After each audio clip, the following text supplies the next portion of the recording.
Okay, would like to call to order the May 24th, 2018 Cabarrus County Board of Commissioners Budget Workshop. And we are actually reconvening our meeting from Tuesday, so welcome. Glad everybody made it back. Just wanted to make one announcement for folks that might be watching our live stream on the webpage or also on Channel 22. The county will be sponsoring a Government 101 workshop, which will be primarily about the budgeting process and talking about budgeting. That's open to all citizens of Cabarrus County. That will be held on June 15th from 9 a.m. until 2:30 p.m. You can sign up for that by emailing outreach@cabarruscounty.us. That's email is outreach@cabarruscounty.us, or you can call the county clerk's office or county manager's office, and they will be happy to assist you with that as well. And those are really informative sessions for anybody that might have questions about the budgeting process. We're going to start off our presentations today with a presentation from Kannapolis City Schools, and we are happy to have Will Crabtree with us.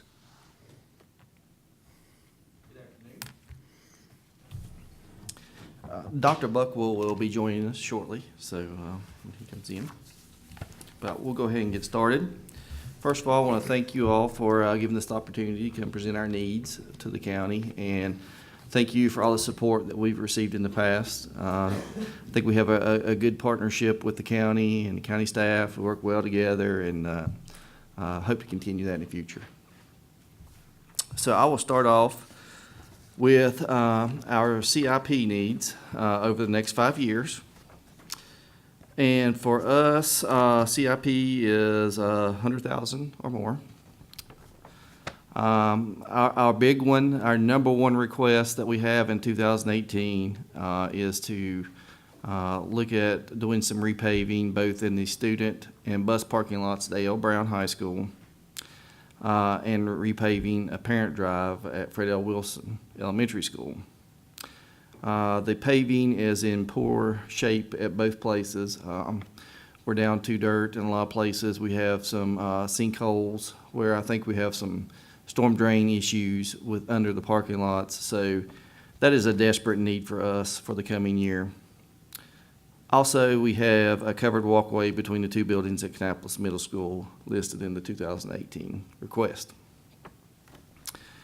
We go on down for the next 5 years, and I won't go through all of them, but we have in 19, some of the highlights would be some upgrades at the stadium at A.L. Brown High School due to ADA concerns and poor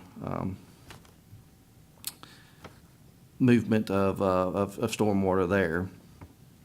We also have some concerns with G.W. Carver, which I want to point out in 2019, which can now come off the list because we have taken care of that within this year, thanks to your all's support. And we were able to do that at a much, not much, but a lesser price than what we have here. 19, we also have some other things at A.L. Brown High School, including auxiliary building. 20, we get to some of our elementary schools with some HVAC upgrades and renovation. We hope to, I think now's a good time to talk about this, we hope to accomplish some of that with our guaranteed energy savings contract that we're exploring. So basically what that would do, we're working with Train, and that would provide us capital up front to do a lot of the HVAC repairs in the system, and it would be paid for through utility savings over a certain amount of years. If we were to not receive the utility savings that we were guaranteed, Train would then have to make up that cost difference. So this is a good way of looking at being able to do some of the HVAC repairs over 10 to 15 years without having to really ask the county to go in debt or provide money for us. So I'm hoping that we'll be able to do some of that with the HVAC repairs. So when you look down to 2022, we have a grand total of $15,520,000. We do sit in 2 counties, so we broke that out proportionally. So Cabarrus portion would be $11,795,200. The row end would be a little over, almost $4 million. Deferred maintenance, facilities and grounds. This is really everything 100,000 or below that we have in the system. Here again, we hope to do a lot of these and with some of the guaranteed energy savings contracts, because you'll see that there are some HVAC renovations within this. The biggest amount of work in this would be playground replacements. And a playground replacement now is running about $90,000. So it's not a cheap venture. We do put sunshades over all the playgrounds we have now. The one that we just purchased at Carver was right at $100,000. I remember when we used to pay $20,000 to $30,000 for a playground. It just doesn't happen anymore. Dr. Buckwell? Sorry for the delay, we had a little traffic. So we have a lot of playground issues there. We have other flooring, things like that. You can go down through the deferred maintenance, and we come to a grand total of $3,508,000. Of that, the Cabarrus portion is $2,666,080. So I think we've done a pretty good job on maintenance of our facilities over the last few years, and it's actually in a manageable area. Capital outlay. Sure. Real quick before you go on, Sure. 3 scoreboards at Kannapolis Middle, that can't be the new middle school. Kannapolis Middle. About 3/4 of the way down under deferred maintenance. 3 scoreboards, 75,000. Oh, they're outside. That's the outside scoreboards.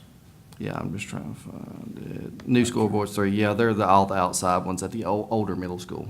At the old middle Yeah, school. yeah, yeah. There were Okay. no, well, at the 6th grade building. Yeah. It's all the same campus. I refer to them as the older middle school and the newer middle school, even though the other one's not that old, but that's what that's referring to. Okay. We have a softball field there, we have a Baseball. baseball field there, and we have a football field there, and those are the 3 scoreboards. Okay. And I'm sorry, I should ask if are there any other questions on deferred maintenance? When you're talking about playground replacement, that's all the equipment, the shades and the That's everything, the swing, the shade, the climbing apparatus. Does that include landscaping and all that stuff? That does. We're required to put a certain depth of mulch down, and we put a border around that to keep the mulch in. So it's a turnkey operation. Like I said, it's $90,000 to $100,000 for a playground. What's the projected life of one of those installations? We have some that have been probably 20, 25 years in Kannapolis City Schools. So I would say that's probably at the top end, but Usually it's the slides and those plastic pieces that are incorporated that break and that have to be replaced, or that are no longer IDEA approved exceptional children's programs, or other safety types of things that cause them to go out of date. It's not necessarily that they're worn out, it's just the pieces of. My guess would be that those sunshades and that's required now, right? Yes, sir. And I those would are- think they wouldn't last all that long, do they? Well, they are actually protecting the equipment from the sun Makes the equipment last longer, yeah. rotting out the equipment. We just haven't, that's actually a great question. We haven't had them in the county long enough really to know. Know how long You they'll know, last. I hope we get 10, 15 years out of them. But Aren't they canvas? they are, they're a canvas. Some of them are made of a hard plastic, but most of them are the canvas. Right. The other question that I had was, well, this is on the CIP, but, Okay? lighting LED conversion at A.O. Brown. Is that a pretty, do you have a gauge of how much, utilities savings that generates? We will, and actually, I failed to mention that would also be part of our guaranteed energy savings contract. The companies like to convert everything to LED just because there's a high pay, or low payback on it. It pays back very quickly. Right. So if we are successful in entering into our contract, we would probably go LED the entire district wide. And that would move all these projects up. That would move we could basically take all these projects off. So the you list. mentioned Train on the HVAC. Is that part Duke Energy? Is it strictly, how does that work? Well, we had, you can do this through a special law, and that's been in legislation for quite a few years. And we worked through the Energy Office in Raleigh, and they helped us, get the ball rolling. But you basically send out an RFQ or RFP to get proposals and qualifications of different firms. So we had 2 firms respond, which we interviewed with the help of the Energy Office.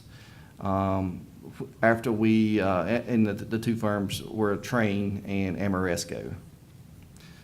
After we interviewed that, we also have to hire a third independent party to come in and look at that and be the independent voice when looking at that. And after looking at our notes from our interview and taking the third party's notes, we arrived that Train would be our partner on this.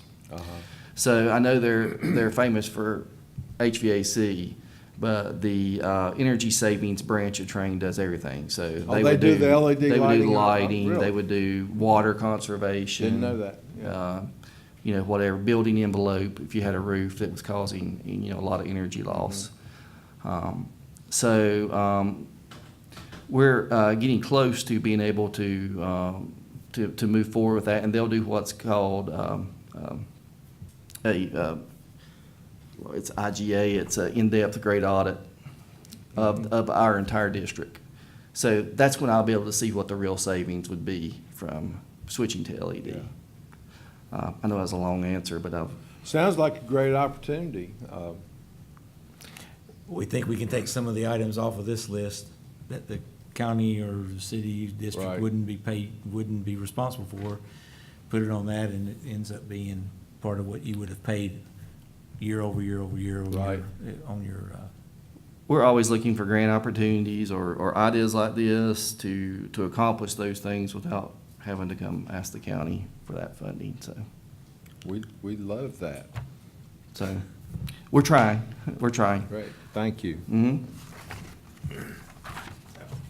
How much collaboration that's not, no, let me rephrase it. I don't know if you have much collaboration with Cabarrus County Schools or not, with Tim and his group and all that, but when Lynn and I were on the board over there, we hired a firm and did that, but quite honestly, I don't really remember what the results were, and I think it was pretty far into our term, so we would have left after all that kind of took place. So, I say that only it may be worth talking to them and kind of getting the nuts and bolts of how it shook out and how it worked.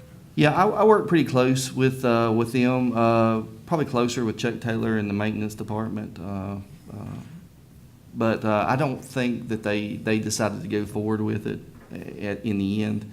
But I have talked with Chuck, and all of our combined maintenance guys have actually been involved with helping us on ours, so the HVAC guys and things like that. So, we've encouraged them that, you may want to take a second look at it and see if it works for you. And, I mean, that's basically where we've left it, but they have been involved and, yeah. Well, my experience that I remember from that time, it's been 6, 8 years ago, was that if you don't turn the lights off, you don't save no money. And if you don't, set thermostats at a certain temperature, you don't save no money. Mhm. If you continue on as you did before you spend all this money for this, then you just throw more money away. That's correct. And so I agree with what Blake said, for whatever reason, I don't know what the outcome of that was either. I really have often wondered, how it turned out, because it was a pretty expensive venture, to the best of my memory. It was pretty expensive to do that. But anyway, on that, and Will, I've probably asked you this question before at some point in time, and that is with your, the cooperation with Rowan County. Do they usually meet up to what their part is when it comes time to do all of these things? Like, you're asking Cabarrus County over the next number of years for 11.7 and 3.7 from Rowan. Right. Do they normally ante up with all of that and do their part? That's part of it. And then the other part is, how is that determination made? Who pays what, and the percentage? Right, okay. I'll answer the second one first, the percentage. So basically what I do is I take our number of students in our district and get the percentage of those students that are Cabarrus County students and the percentage that are Rowan County. And then I'll take the total amount. So for example, the CIP was $15 million. So I would take the percentage of Cabarrus County students in our district and translate that to what percentage of $15 million that is, and the same for Rowan. So that's how I did that. Yeah, ADM. As far as the other part, I mean, I'd have to say that Cabarrus has done a lot more on the new construction and facility than Rowan does in the past few years. It's not to say they don't participate. They did in the 2000s, early 2000s, but it's been a while. And we don't have a lot of new construction, period. Right. So it wasn't So, but to the middle school. Dr. Buckwell and I have been and are still trying to make inroads into Rowan County and let them know our needs. Matter of fact, we have a meeting tomorrow with the county manager in Rowan County. So, to basically go, just like I'm doing with you all, go over this and say, this is why we need this. This is why we feel that the children on the Rowan County side need this. So we're trying to, be as equitable as possible. They get this same thing that you're looking at with the breakdown and our expectations of the funding that we want to receive. Well, even though they get it, do they maybe sometimes not fund their part, maybe? I mean, or do they? Well, I mean, I can't say, I'll take the CIP. Do I expect them to fund $3,724,000? No, not really. Expect us I to fund 15 million either. Yeah, I don't expect y'all to fund 11.2 for me this year either, so. 7. Yeah, 7, I'm sorry. But we do expect some funding from, both of you, from Rowan and Cabarrus. So, and I answer honestly, you all have done a better job. You've provided more funding on that than Rowan has. Well, only thing that I'm getting to, if there needs to be a deeper collaboration between Cabarrus County Board of Commissioners and the Rowan County Board of Commissioners, that could probably happen, couldn't it, Chairman? I would think so, yes. I mean, when it comes to schools, I mean, if we're gonna, do 90% or more, and they do 10%, but yet they've got 25% and only doing 10%, then, there's a little something wrong with that equation there. I agree. And so maybe it's something that we need to do. Maybe it's something we need to do to help you, help us. I mean, I think we would be welcome to a collaboration between Cabarrus commissioners and Rowan commissioners. I mean, I think that would only be a good thing. So. Well, when we meet, go different places, and we'll be meeting again, matter of fact, next week up at the North Carolina Association of County Commissioners annual It's a legislative thing, I think, next week, and we'll probably be seeing some of those guys. And, but if we need to work on a different level, maybe, maybe that can help some, but I'm open to whatever, but I think collaboration is part of the key to getting full funding as much as possible anyway. There's, agree. I proportionally. agree. I think on the current expense side, they pretty much do what we ask them or are proportionate to Cabarrus County. But on the capital side, you all definitely do more than they do. And let me, if I might, Mr. Chu, address one of the things you had concern about. Part of this guaranteed energy savings and what Train would do if we get to the point of contract is the controls that they have now that even 8 years ago or 10 years ago when we opened up the current sixth grade building, the control situation is way different than it used to be. So they've got energy controls that they can literally, we can shut off our lights at Kannapolis Middle School now on our phone. So if we wanted to cut out all lights in Kannapolis Middle School tonight at 7:30, we could go in there and do that. And some of the energy savings that we would do at other schools is be able to go in there and control lighting, control the HVAC, and they can control that remotely anyway. So a lot of those things that we didn't have even 5 or 6 years ago, we have now that we, in the buildings. Do you have an energy manager?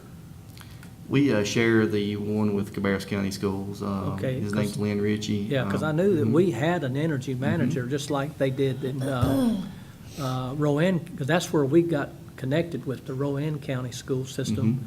That matter of fact, the guy's name was Austin, I believe, Mike Austin. He was the guy that was working with that company, that his company made the presentation to Cabarrus County Schools, and and he told me they were literally saving millions of dollars, literally millions of dollars on their energy cost. But Mike was the energy manager, and a lot of it depends on the energy manager, because if the manager don't manage, then it don't get done. That's right, that's right. And to that point, Lynn has already identified numerous places in our district, and according to him in Cabarrus County too, that there was a meter set here. The meter hasn't run, but you're still getting that monthly charge for the meter being there on that piece of property. So at some point, the electricity was cut from that meter because it was being fed from some other meter, so that meter was getting a monthly charge. So he's identified those type of instances, and there's others that he would be more expert at saying and addressing than I am. But and he was involved with every step of the way with our Train and Amoresco interviews, the whole 9 yards. So he's been right there from Jump Street.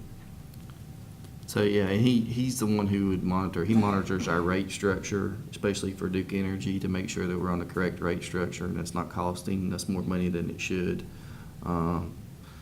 He does the same thing for Cabarrus County Schools. So, yeah, we're very happy with that, and I think it has saved us money over the years. Okay. Moving on to capital outlay. Before I go to capital, I would be remiss if I didn't put a plug in for the Cabarrus County Maintenance and Grounds Department.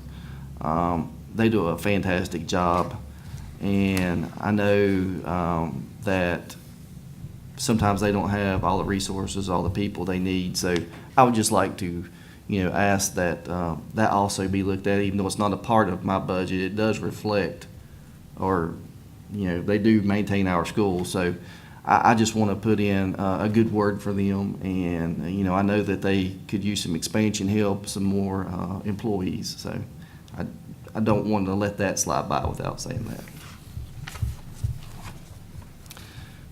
Capital outlay. Technology not included in the lease program. Okay, I want to stop and talk about the lease program. It's been fantastic. I can't thank you enough for providing that funding to us in the lease program. It has allowed us to do so many things that we could not have done if we were just on our own out trying to purchase Chromebooks and iPads. We've got a great partnership, relationship with Cabarrus County Government Technology Department with Todd Shanley. He works very close with us to help us develop our business plan on technology, and it has just worked great. And I don't know if you want to say anything else about that or not. I think you covered it all. Todd Shanley's been great, and that relationship has really helped us overcome issues and items with our infrastructure we couldn't have done without him. Right. So the technology that I'm talking about that's not included in the lease program would be things like projectors, document cameras, all the other stuff that's not a computer, basically. File servers with Yeah. Todd. That's what I'm talking about there. And then update instructional furniture. With the construction of the new middle school, we were able, and the renovation of Carver, we were able to purchase some new instructional furniture that has allowed us to do things a lot differently in our classrooms. And as we looked at that, other teachers have looked at that. They've seen, wow, we'd like to try that too, with the different shaped desks and being able to move those around and put them in different areas. So we'd like to start doing a little bit each year to try to do that in the entire system. So that's what we're talking about with that. So it'd be a total of $400,000, $304, of course, would be Cabarrus. Will, talking about the computers, and you said this technology's not that part. Right. That's a whole different deal there. Right. How far along are we as far as one-to-one for computers for the students? Very close. At some grade levels, our philosophy is that you need to be one-to-one in a kindergarten classroom. Especially probably K1, K2, there's some exceptions to that. But you want to have them available in that grade level or grade span so they can be shared. So we are close to being able to provide the number of, and let me go farther than that. So, but when you get to middle school, it's hard to share a laptop cart between an English classroom and a CTE or a career technical education classroom that's in another part of the building or another hallway or located somewhere else. So you need to have that English classroom, that reading classroom taken care of, and the CTE classroom taken care of. So that's why those might be a little different. So the net effect of it is you'd be about one-to-one for the number of kids you have allotted, not allotted, but in your ADM. But we're pretty close to being where we would need to be on that. We talked about the business plan today with the principals in the principals meeting, so we're not far off. So. Well, just thinking out of the box, that's sometimes you think out of the box, you get better answers sometimes, but just hypothetically, you're looking for $200,000 for technology that you described would be for projectors and Right. copiers and all of that. What if, and this is just a thought for you to look at, I'm not telling you one way or the other, just some thought, would you maybe look and see what it would take to get you up to where you need to be on computers for students, and maybe reduce this amount for that type technology and use it for the others because I think that getting a computer in the kid's lap, is really very important. Yes, sir. I think it's very important, and if it takes $50,000 or $100,000 to do that, then maybe we can reduce this $100,000 and use the other $100,000 for to get more computers in kids' hands. We could easily It's only a take thought. that and It's look only a about thought, it. And Chip, we could look at that in our business plan without any trouble. The way we have it set up, adding 50 computers to make it work, or adding 50 iPads or 75 iPads, we could take a look at that to make it work. We were just trying to live within the current budget, the way it's set, and to make it work over. And we actually projected out 10 years, so we're not going to, 10 years from now, who knows? But we were projecting out 10 years on our business plan to see how we could make that work. Well, it's just have to do it a little bit at a time. Right. And that's what we're doing. And so maybe that might help some. I don't know. It could, and to go back and address something else, that's one of the topics tomorrow with Rowan County is how we participate together in that effort. So I think we're on the same page. I think we are. Yeah, yeah. I think we're real close. Okay. I'll move on next to current expense expansion.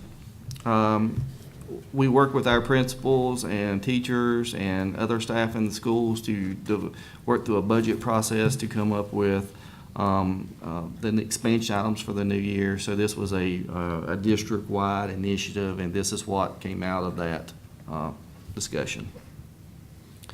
Number one on their list is the therapeutic classroom, which would involve 2 teachers and 2 TAs, and you probably can describe that better than I can. Our therapeutic classroom would work with students with, that we or other organizations identify with mental health issues that needed that more intense care and instruction, and would be smaller classrooms for a small group of kids in both elementary and middle school. We feel like that there's enough need out there, and obviously with all you see on the news and everybody else and what we're dealing with, it's an area that our principals are very concerned about, and we feel like we can make progress with those kids, and with those kids being in a classroom, in an elementary classroom or middle school classroom that's appropriate for them, that we can make better progress with other students also.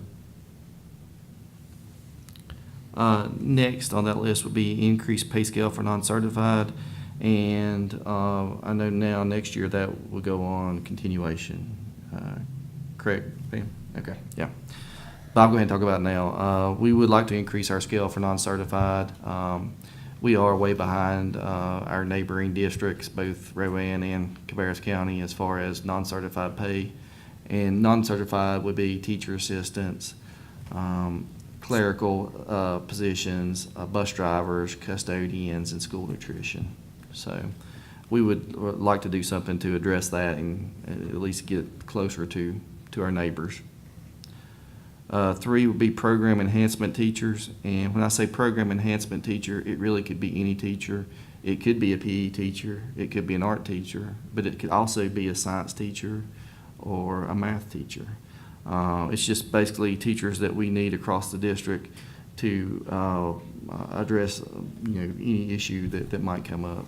And with the class size requirements coming in from the state, while they are addressing some of the program enhancement teachers, it's still increasing the class size in middle school and high school greatly, and I imagine Chris and them will be addressing that too. So this with us not being able to fund positions at the middle and high school, these positions here would help fund that extra English teacher that you need because your class size is so large in your English classes or your math classes or your science, social studies classes. So it's more in the core area when you get to middle and high school, and more in the encore area when you get in elementary. And then 4 on that is English as a second language teacher. We have seen a rise in our English language learner population, and that has become a real need for us. And let me add this here. When the state legislature last year or the year before restricted funding on where you could use funding on their ELL, ESL programs. So by doing that, we could have, if they would have left the allotments where they were, the dollar allotments where they were, we could have actually funded additional staff for these kids, but by it being restricted, we had to just fund those 2 designated ELL teachers. So if they would have left it where it was, we could have funded the ELL teachers in another program area and funded other teachers out of the ELL funding and been able to make that money go further. But because they restricted the funding and you can only use ELL funding for ELL students, you can't, or ELL teachers, the restrictions cause us not to be able to hire what's needed. We're about a third Latino population now. That doesn't mean they're all English language learners, but you can start getting that picture painted for you when you talk about a third of 5,400 kids is, 1,800 kids are Latino population. So it's a lot of kids to be served by, I think it's 3 teachers actually, but if we could have had some latitude with that funding from the state, we could have made that money go a lot further. And they restricted it. So this is an additional. Yes. Yes. The way, And you have how many the now? way it reads, it's like you're adding one and you don't currently have one, but I want to make sure. This is additional. It's Yes, sir. additional. It's additional. You got 3 now, or you would have 3 with this one? Oh, no, we have many more than 3. We have many more than 3, but there were 3 funded with that ELL funding. Right. 3 funded from the state. Right. Well, Well, from the ELL, go ahead. You talk about that aspect. Okay. So when we get our ESL funding, English as a second language funding from the state, it's a lump sum amount. So for us, it's around $450,000 is what we get. So we have to fund all the teachers that we need from that 450. If we go over, it has to come from local or somewhere else. In the past, we could convert that money into just regular teaching positions, and we could pay the lowest paid teachers on our staff from that. And that, in turn, would net us about 2 positions that we could then turn around and pay the more expensive ESL teachers from a state allotment. Unfortunately, the legislature this year decided to take that flexibility away from us. So in essence, cut us 2 teachers because we can no longer do that conversion to get the 2 teachers. So what we're asking here was to at least get one of those teachers back through a local source. We could use both teachers back and probably 3 teachers to serve the population. But at the time we did the budget, we were only asking for 1. But we have probably 8 to 10, I would guess, maybe some. Total. Yeah. Yeah, I would say there are 8 ESL teachers total, and I'm sorry about the confusion. It's my fault, but I was thinking more of the 2 we lost versus, and this one being the if we could get back the 2 we lost because of the flexibility, that would give us those 2. This would be an additional one because we have grown so much in the Latino population. And you see, since we've served on the school board, it's a little bit easier for us to understand, Mr. Chairman. This is another example right here of what I had talked about a couple of months ago when we had our meeting with the school boards and all. It's where that focus has been misaligned between state responsibilities and county responsibilities. It's another good example, because what they're doing is, it's the same thing that they've been doing all along. Now, on those positions you're talking about, you said 450, 400 and some thousand. Right. That's at about 55,000 per. Well, it's probably a little higher than that because, in our district, the ESL teachers have quite a bit of experience. So by the time you add. The benefits and all of that. The benefits are really a hidden cost. Oh, yeah. Because the retirement next year is going to be at 18%, a little over 18%. And it's just. When they take the flexibility away, that's how you lost the 2 positions. Yes, sir. And that happens all the time when they make decisions in Raleigh. It hurts us in that way, and it adds up to our expense. If we want to continue what they're asking for, and it's a real issue. And I'm hoping that the legislators, will take a real serious look at this and start more adequately funding education rather than taking monies away or taking flexibilities away. 'Cause The flexibility is Flexibility killer. is the key. I mean, if that's the critical part. If we just had the flexibility, it's not a game that gets played, but you have to be able to be savvy enough to work with the funding that they have and work with the allotted positions that they have to make it work for you. And when they take away the flexibility, because they took away AIG flexibility, gifted student flexibility this year. Last year it was ESL. They took away textbook flexibility. It is eating into everything that you had some flexibility to be able to do. And see, that's another good example of what I was just saying. When they do that, where does it fall? It falls Local. right here on us. That's why our operational costs keep going up and keep going up, because that's the way they find ways to put it on to the county.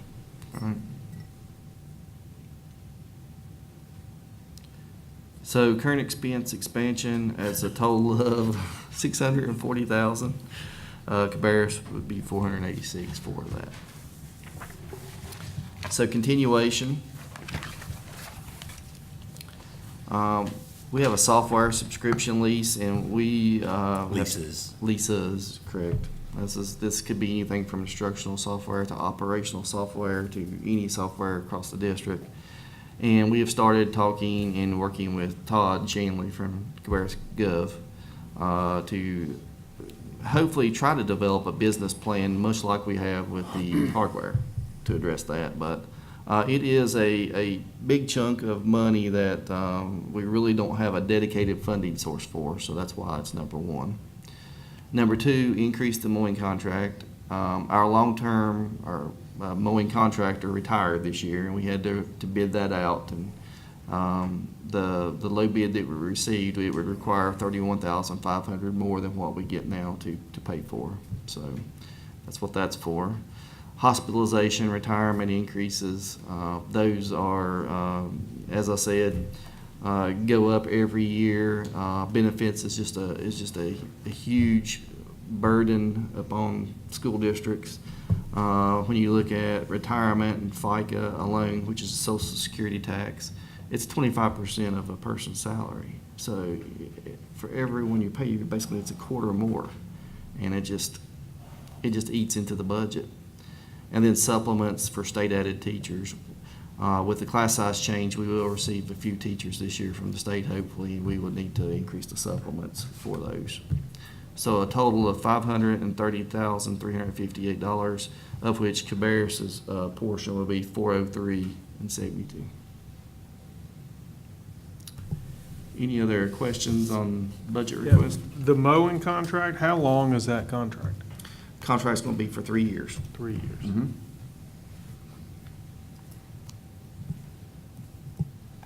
That same company has a current contract with several of the schools in Cabarrus. Yeah, they have they're mowing one of the areas. of Clusters. Cabarrus, yeah. So, they've done a really good job so far, so it's been very positive. Previous guy just that far under market rate?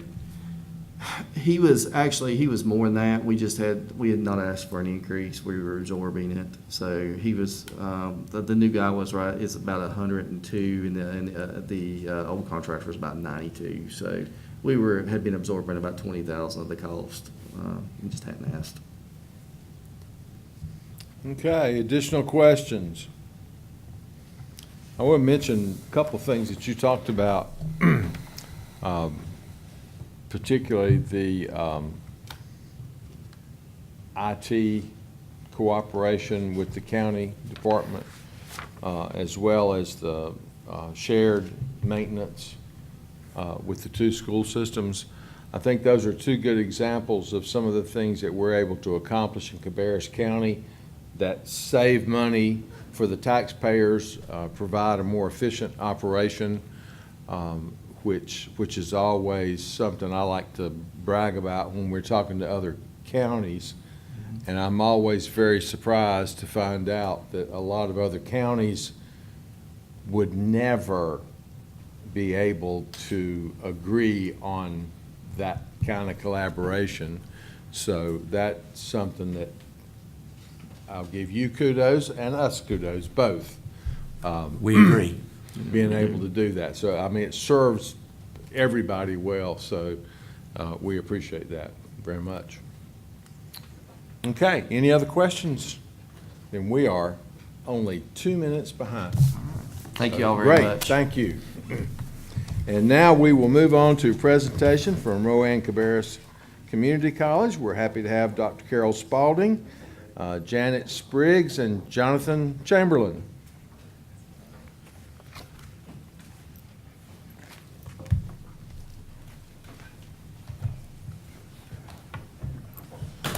Good afternoon, everyone. Thank you for having us. I'm Carol Spalding, President of Rowan Cabarrus Community College, and we're here to continue that conversation about great collaboration. So that's a great entree for us with our friends from Kannapolis City Schools.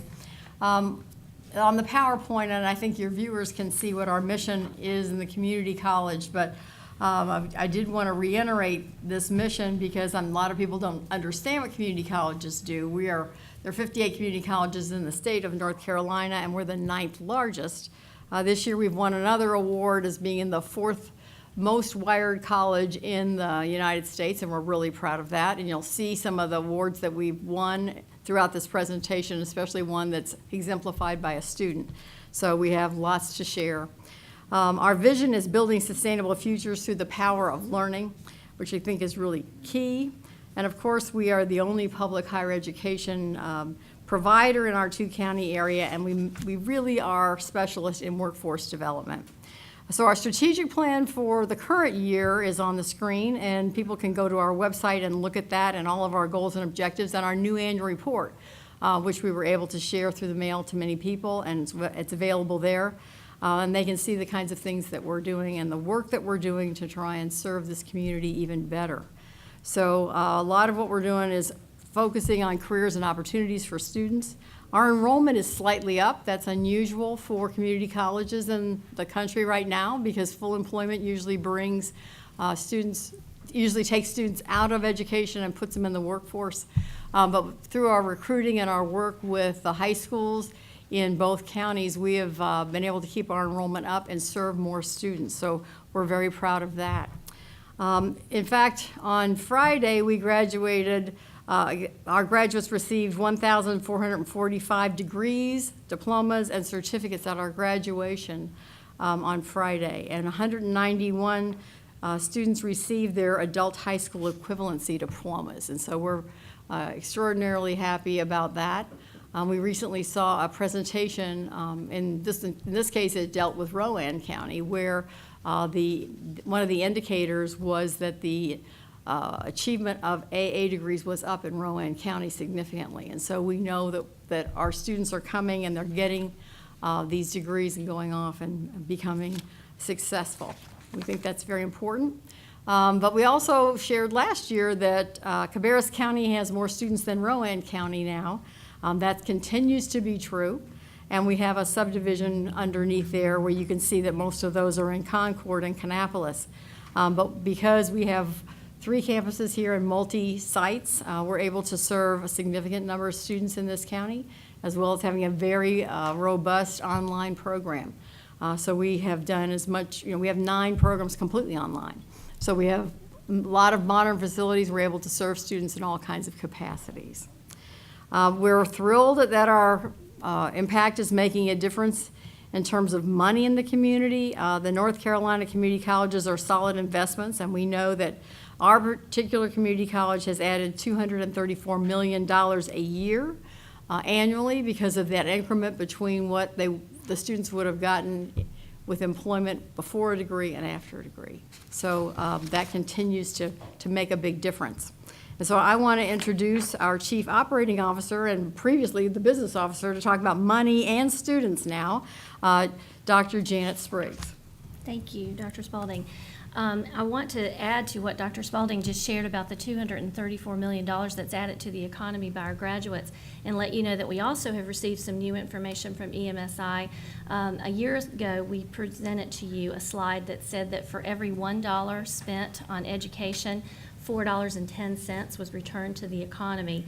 We have new information that says that for every $1 spent on education, students can see $6.50 in the future, in their future income, which is a return on investment of 18.5%. So we see that that is going up. More jobs are requiring degrees outside of high school, and as that happens, the salaries are going up as well. This slide that you have before you shows that we think the value of an education at Rowan Cabarrus Community College. You can see in yellow the cost of, the total cost first of Rowan Cabarrus, and then compared to a state university and compared to a local private college. The second column of columns, if you will, shows the tuition for 15 credit hours per semester, and then the final set of columns shows the cost for books and fees as compared for the community college compared to the university and compared to the private college. Some of our programs, as you know, are career technical education courses that prepare students to go directly into the workforce from our institution, and some of them are college transfer.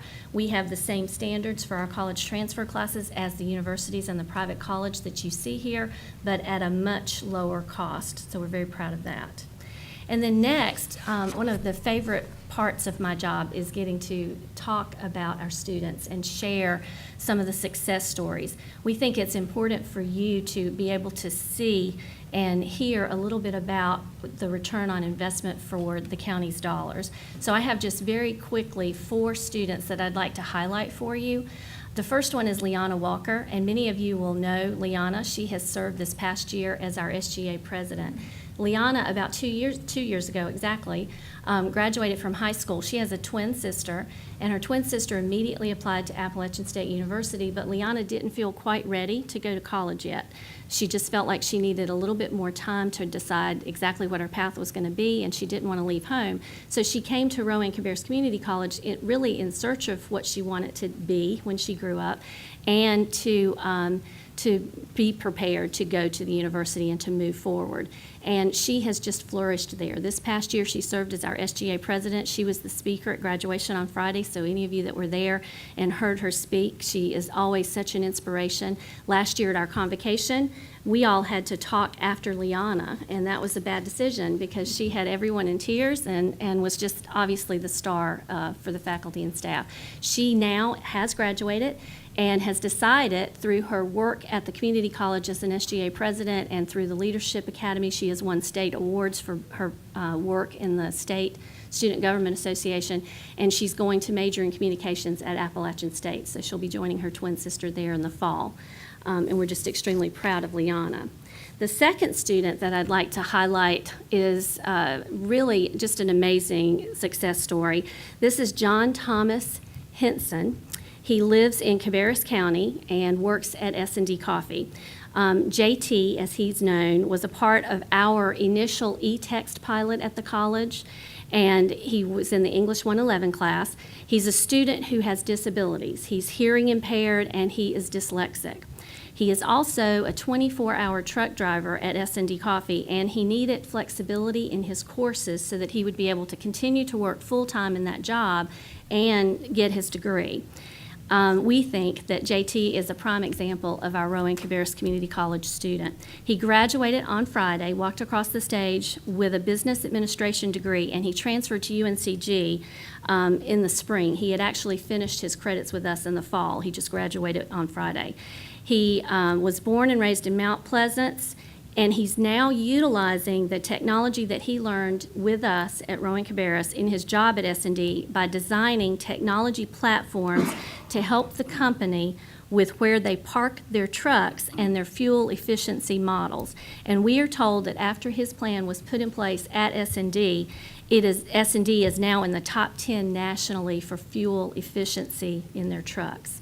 He also, you can see here an award. We were a top 10 finalist for a national award that celebrates excellence in innovation in community colleges.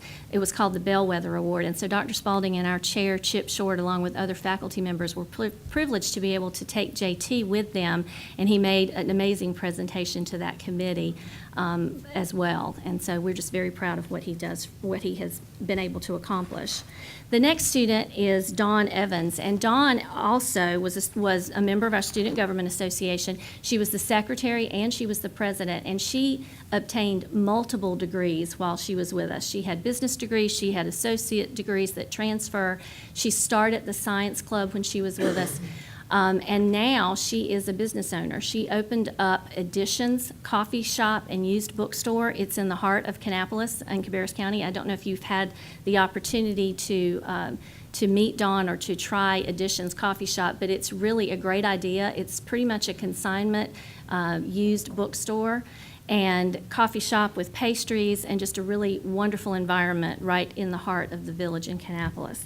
So we're very proud of the work that Dawn has done and the way that her life has been changed by her time at Rowan-Cabarrus. And then finally, there's one more student, Veronica Cordell. And many of you may know Veronica. She's actually the director at the North Carolina Music Hall of Fame. She was one of our intern students through our work-based learning program, and she interned with Eddie Ray for a very long time. And he took her on really as a mentee and protege. And upon his retirement, which was a couple of years ago now in December of 2016, Veronica was happy to step up to the plate and become the manager at the Music Hall of Fame. So again, just 4 brief snippets of showing you how the investment in education really pays off and hits so close to home for our Cabarrus County and Rowan County residents.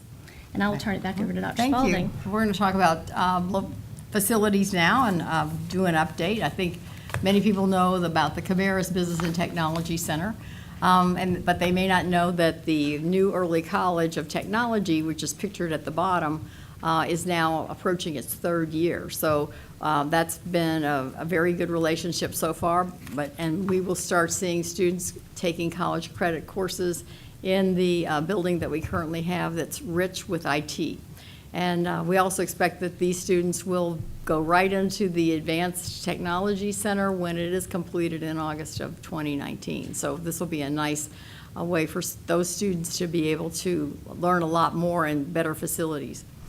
So that's part of what our story is. The other part of that story with the Cabarrus Business and Technology Center is that our purchase of the radiator shop was complete, and we're doing work now in hopes to be able to provide the light diesel training that we have won the grant for. So last year we were able to get a Golden Leaf grant for about $500,000. That'll start our light diesel program, and it'll be located in this space. It'll be the first time the college has done automotive or anything related to it other than motorsports in the county. We know that Highway 29 is really the right place for racing lives and automotive stuff is. And we know that there are about 900 jobs that are on that road. Even with a light diesel, we'll only be able to provide about 30 trained technicians every year through that program. So these are expensive programs, they're intense programs, but they have great futures and good salaries. So that you can see coming to fruition in actually in less than 3 months. So we're looking forward to that.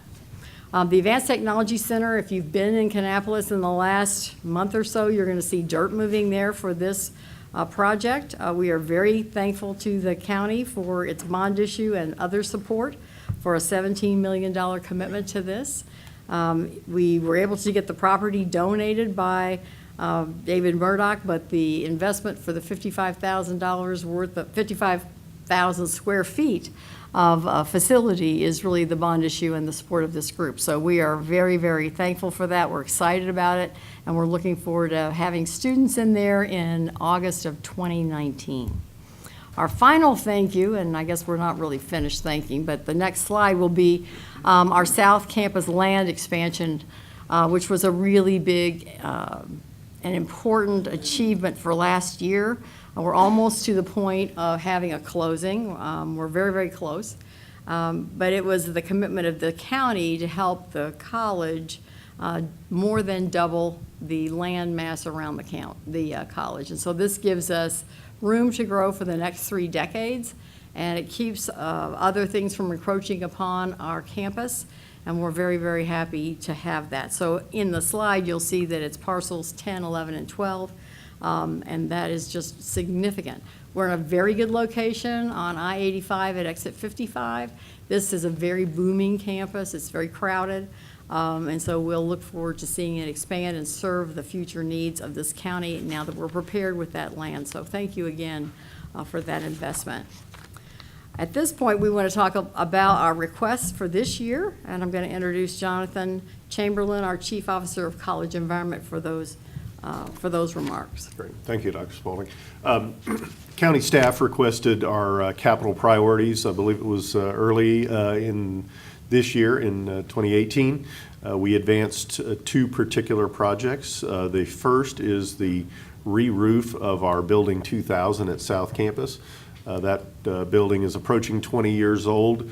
The roof roughly 4.5 years past its anticipated useful life, We've done good maintenance on it, and it's served its purpose, but we don't want to ask it to perform above and beyond, so we're asking for the monies to go ahead and replace that roof. That's a $300,000 price tag. We'll also be adding fall protection to that roof, a critical safety measure that was not included in the original construction of the building. The next project is the third phase of the rooftop air conditioning replacements on our CBTC facility. Those units are aging out. We actually had 2 of them fail unexpectedly this year, and we are in our, this will be the third phase of replacement there. So we'd like to continue with that before we have further casualties on that. This is the overall budget request in terms of our operating budget as well as the capital budget request. You'll see that we actually requested $710,000 in capital. That included $300,000 in recurring annual capital, and we believe the county manager is not advancing that. We understand and look forward to being able to come back to the table in next year. That completes our report. We'd be happy to answer any questions. Okay, questions for Dr. Spalding and crew? It's a wonderful make sure- presentation. Yes, thank you very much. Welcome. I want to just make sure I think you just answered my question. So the 300 plus the 119 is the total. It's not the 719 that's in the chart. That's correct. I Okay. believe the county manager is advancing those 2 projects, the 300 and the 119. He has opted not to advance the 300,000 in recurring That's capital. what I wanted to make sure of. So I have a question, it's not about your request, but do you guys keep up with your students when they come out as far as their capabilities of getting jobs and their job prospects and that kind of thing? We do to some extent. Some students are easier to keep up with than others. We know, for example, that our radiography students have 100% placement when they leave that program. We know that 95% of our nurses have a job when they leave, and the ones that don't are because they don't want to have that job. So we have those kinds of statistics that we can clearly cite. If somebody's part-time and working on their degree and they just graduated, we may or may not know. Most of our students are already employed, and so this EMSI data, the $234 million that was quoted, is a research firm that does sort of bigger picture, not individual tracking, but they look at the salaries of where they started and where they go in some very difficult research project. It's an expensive thing to get done, so we can track them that way. But in terms of 100% tracking, we're not able to do that at this point. But from what you're saying, most of your job prospects for them are not bleak. No. And they're not going out and not able to find jobs, as I had heard said lately by someone, and I was just wanting to make sure Oh. that that was not the case. Well, it probably, well, it depends.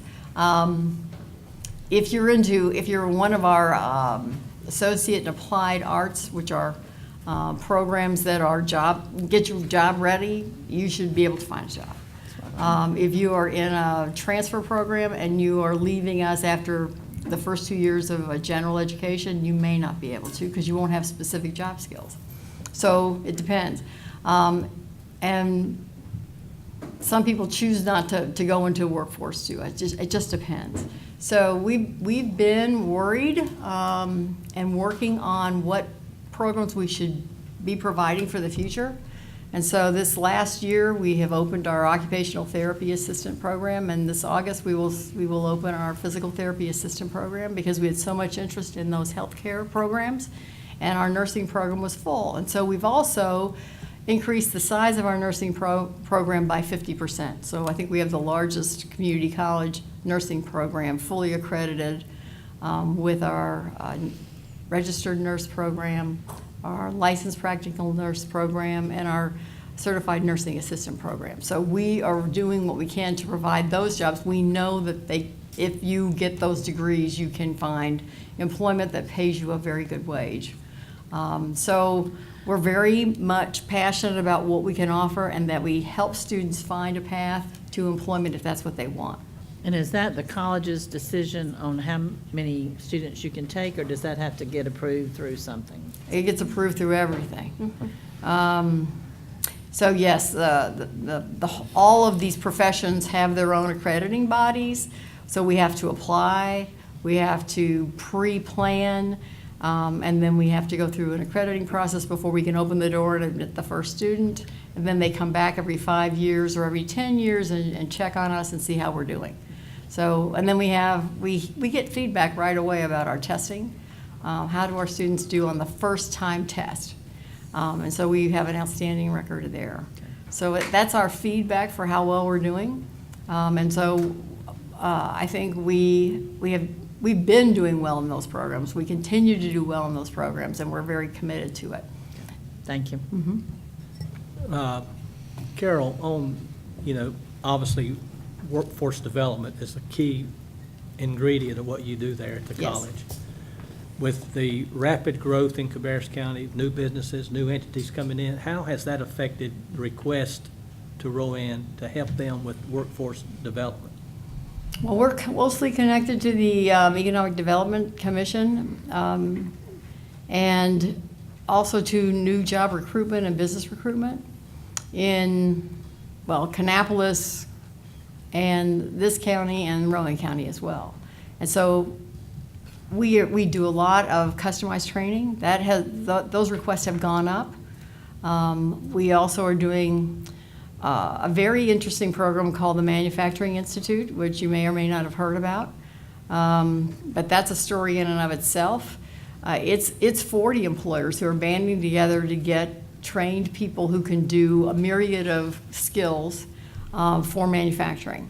And so we have graduated our 200 student. The employers are lined up to hire these people. It's an 8-week course and it's free. So if you've got a son, brother, sister, cousin, wife, whatever, that's looking for a really good employment opportunity, the Manufacturing Institute is the fastest way into employment. The wages are high, and the job possibilities are really good. So we use work keys, which I know you all know a lot about as part of our qualifications there. And we are amazed by the success that the students have had. They've gone from having a job to having a career. They've gone from having, part-time jobs wired together to a full-time employment with a good company that has benefits and good prospects for promotion. We have had students who've gone in and already been promoted or been recruited to other jobs making more money. So it is the fast lane for this environment right now. So those are the kinds of things that we're doing. Yes, so there's a big commitment to that. We know that truck driving is a big need in Cabarrus County, and we started a truck driving school. And those students are also very sought after when they've completed that program. We figured out a way to finance the tuition for that because there's a big fee for being in that program because of the cost of it. So we have put together all kinds of ways and opportunities for people to look at, and we are looking for more. That's what we're always doing. We're always wanting to know, who's coming to the county, what do they need, and how can we help them gear up. And so we're pleased to know that we're much in demand now, and that we are able. That businesses are using our services. Even some of the employers that have been hard to get into, we're now into now. Because now they're looking for, I need talent. So the employers are now coming to us, and as opposed to having everybody beat a path to their door, we are really helping them with the practices that they have in hiring, so they can actually hire somebody who will fit in their organization and stay and be successful. And so we're working at all kinds of levels with the employers here, and I think to the betterment of their companies and also our students. That's a very impressive report. You said everything I wanted to hear, 'cause Okay. we're There's getting- more, but we can do it later. You're getting it done to provide these people. They're coming, and there's not a lot we can do about it. They're coming, and workforce development, workforce to fill their jobs is always vital. Yes. And with you working with them ahead of time and even during the process, it's invaluable. So people that are unemployed or are in a career, they don't like what they're in, they want to change, all they got to do is get up with you out to college, and you can put them on the right track for another career, and another pathway altogether. And it's great. It's a great asset to Cabarrus County. So the other thing that we don't mention very much is how much we've improved internally to make approaching the college and getting into the right place at the right time easier. We've also added a lot of scholarship money, so the people who have financial problems, we help them find a way. Just that, and that dovetails right into my question, the slide that you showed, the comparison of cost and for state schools, private schools, and community college. On the income side, and this is just more curiosity, who sets the tuition and fees for you The guys? state legislature sets the tuition for Okay. us. They give us a limit about our fees, but we set our fees. I'm sorry, say that again? The state legislature sets the tuition. All community colleges have the same tuition throughout the state, Okay. okay? But the fees could vary by institution, but they are capped through the state as well. But they may be specific to whatever the program they've enrolled in, and there's a Mm-hmm. That's fee, it's kind of like a lab fee or whatever. That's right. Okay. So it reminded me of one other question. On that same page, the local private colleges were the high, except for on the books and fees. Why is that? Can I try to answer that? Yeah, you can try. Because we noticed that too, and Dr. Spalding and I were going over the slide after it was prepared, and we said this doesn't make any sense. The way that the private colleges report their fees, some of their fees are lumped into their tuition cost. So we're not necessarily on that particular item comparing apples to apples, because we know that there are lab fees and student government activity fees and things like that that are in our yellow box under books and fees, and in the private college, it's part of their tuition cost. So we couldn't break it down specifically because they don't give you an amount that says it's student government is this much. Yeah, we were too. Yeah. So we went back and did some more investigation. So the other thing we were miffed about is that we've had very high book cost. I mean, the books cost more than tuition because our tuition's low, it's subsidized by the state. And so we've gone through a very big process of trying to get those book costs down and doing this e-book learning that you saw JT's picture on. And so we have cut the book cost by 40%. And also have some other benefits for going through this technology change. It's not across the board, but it's coming, all English, all math now, and all IT, I think is on an e-text basis, and the students get the books the first day of class. They don't have to wait in line for them, and so they're going to be more successful because they have what they need when they start. And so that's been a big crusade of ours. That's why we won one of the top 10 in the country Bellwether Awards, is because we're trying to think through all of the barriers to success, and that is one of them. No matter who you're talking to, students are broke, and these book costs were really a big barrier, and we have attempted it. It's not completely fixed, but it's much, much better than it was even last year. Well, an excellent report. It's been my privilege to serve on the Board of Trustees for the community college over the past number of years. And, I'm so glad you mentioned the book, because I'm sitting here saying, oh, tell them about the book savings. Tell them about the job offers that the welding students in Kannapolis City Schools get. Ooh, yes. And you could just go on and on and on. And I think probably the most valuable thing is to hear some of the students talk.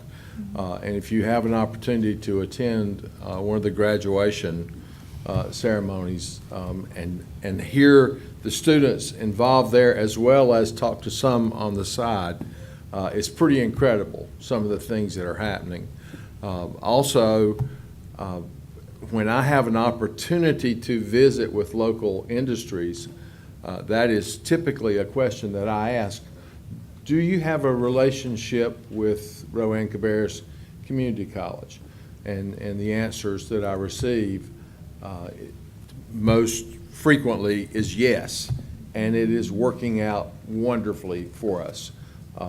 County Manager Downs and I had that conversation with one of our major industries just within the last month or so, and they were extremely complimentary about the benefits that they had received through the customized training programs and other things. So we appreciate what you do. Thank you, and thank you for your board service. We have excellent board members, and, you know, the commissioner is certainly one, and got a chance to actually introduce some key people at the graduation, so we appreciate that too. Yes, my pleasure. Thank you very much. Okay, according to our schedule, we now have a break from 5:15 to 5:30. I think we may have some snacks available, so we will reconvene at 5:30. Okay, we'll get started back. If anybody's still eating, please go right ahead and finish. We're running just a little bit behind, but we will move now to presentations from the fire districts. And I think Steve Langer, and I don't see Bobby Smith moving, so it looks like Steve Langer's going to lead us on that. Good afternoon. We have several departments here before you this evening requesting increases to their fire district tax. I believe Kristen laid a spreadsheet out for you guys. It shows currently the current tax rates for each district, their valuation, what that generates for each department, and then on the left or the right-hand side, you'll see proposed for those departments that are requesting an increase and what that will generate. First, we have the Allen Fire Department coming before you. And tonight we have Board President, and he wears two hats, also Assistant Chief, Matthew Pethel with Allen. And Allen is asking for a 2-cent increase. Ladies and gentlemen, thank you for allowing us to be here tonight. As Steve said, we are asking for a 2-cent increase. With that money, we plan to do upfits to our station. It was built in 1958, and since that time, we have outgrown that. We are just into a point now to where we would like to start a live-in program to have people to live at the station, respond to calls at night. And as our current station is built, we don't have the means for them to sleep and to stay there to do that. So the main budget increase is to allow us to upfit our building. And we also run into a situation back, the last flooding event we had some folks come to our station for a safe haven. And we realized that our old bathrooms and things are not ADA compliant, and we could not get some folks into the restrooms when they were there as a safe haven to get out of the flooded home that they were in.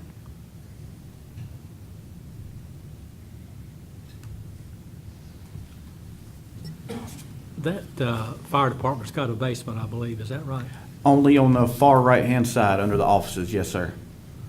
Yeah, I seen in the write-up here where you're talking about doing some additions, and where is that gonna be? Yes, sir. If you look at the front of our station from the street, it's gonna go along that left-hand side on the very back of the building, Where the straight hill off. is, where the hill, is that? No, it's gonna go back, straight off the back of the building towards where the shed is back there, Okay. where we do our cooking, that sort of thing. And what's that gonna be primarily used for? It's gonna be used primarily for, like I said, we're hoping to have a nighttime staffing eventually, but until then, we're gonna start a live-in program where members of like the UNCC fire program that are certified firefighters, they'll come and they'll live at our station while they're going to school, and they will respond to calls instead of having to pay rent or somewhere else. They can live there for free, and in repayment, they respond to calls in our area to assist our citizens. How long of a period is that? It honestly, 2 or 4 year programs. It depends on how long they're going to be at UNCC.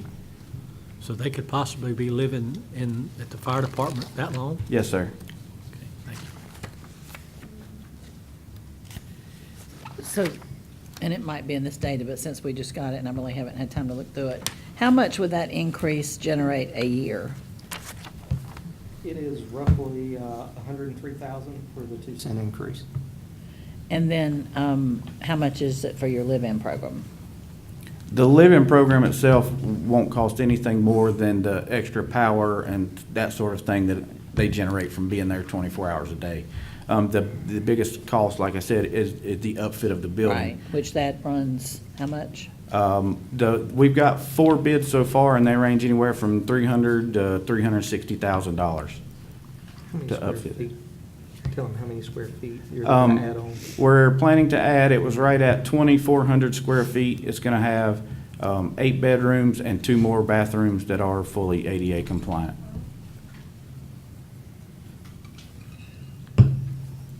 Were you, excuse me, I think last year, a couple years ago, you guys had requested an increase to exhaust system in the bays. Yes, sir. Have you got that in place? Yes, yet? sir. It's all in place and working, yes, sir. Great.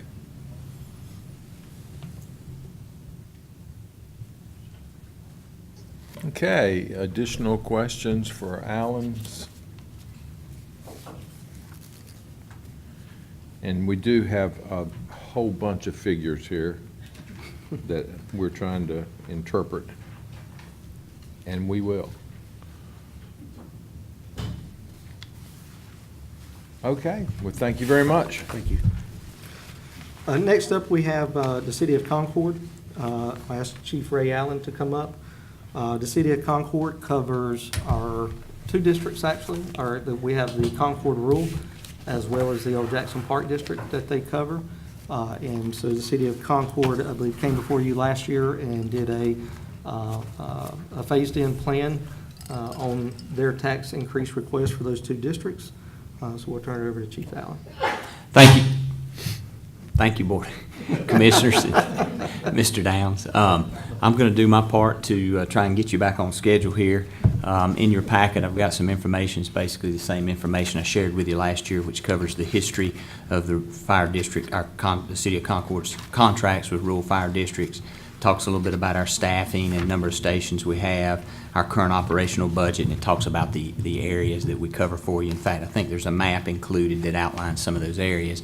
2 things that I do want to point out that are new. One is we recently, back in March, when it had our ISO evaluation done by the Department of Insurance, and while I'm still waiting for the official results, I'm very confident that we're going to be able to lower that ISO rating to a 1. I just don't officially know that yet. And the other thing, which perhaps is even more important, is this applies to particularly the Jackson Park Fire District. The fire department presented to our council a staffing plan to try to increase staffing at our fire department over a course of a number of years, and the council is committed to that. And in fact, we've already been able to enact the first part of that. And one of the stations that we've already increased that staffing at is our Fire Station 8, which is down on Old Charlotte Road, which is the station that covers primarily or principally the Jackson Park Fire District.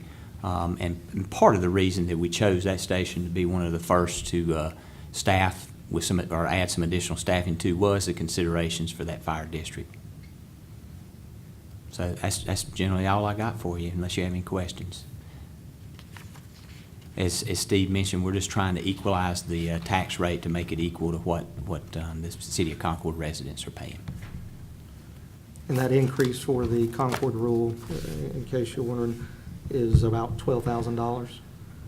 And on the Jackson Park, it would generate around $53,000.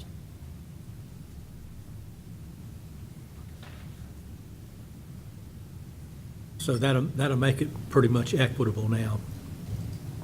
Is that right? So, yes, sir. So the 2-part plan was to increase the tax rate in those districts to 14 cents, which is what our budget number represents in the City of Concord. Okay, any other questions? Thank you. Thank you. Next up, we have the Harrisburg Fire Department. I asked Chief Dunn to come up, and I believe his town manager is here as well. Harrisburg Fire Department is asking to increase their tax rate, which would go from, I think it's $13.15 to 15 cents. And we'll turn it over to Chief Dunn. Hi, good evening. Tonight I have my town manager with me, Haynes Brigman, and I think he'll take the lead and start the discussion. All right, Commissioners and County Manager, thank you for having us tonight. As you can see in the packet of information that was provided to you, again, similar to the City of Concord, our inside and outside fire tax rates have remained the same at 13.15 cent per $100 valuation. We're looking to up that to the maximum 15 cent amount, both internally and externally. In fact, the town of Harrisburg is considering a 6.5 cent total tax rate increase for FY19 that our council has in front of them to consider now. 3.7 cent of that 6.5 cent is allocated to the fire department and their needs for facilities, apparatus, and future personnel costs. We do have also intentions to hire additional personnel in FY19 to increase our ability to run 4 guys on a truck at a time. Right now, we run 4 guys on a truck about 9% of the time. These additional personnel will push us to about 30% of the time, with future plans to add additional staffing. So we're just making every effort we can on the personnel side. We also just recently completed a comprehensive study of our fire department for efficiencies and effectiveness, and they provided us several recommendations for how to continue to achieve and advance the services that we provide. One of those being to increase our fire tax rate so that we can generate additional revenue to cover the capital and personnel needs of the department. And their tax increase request would generate an additional $118,000.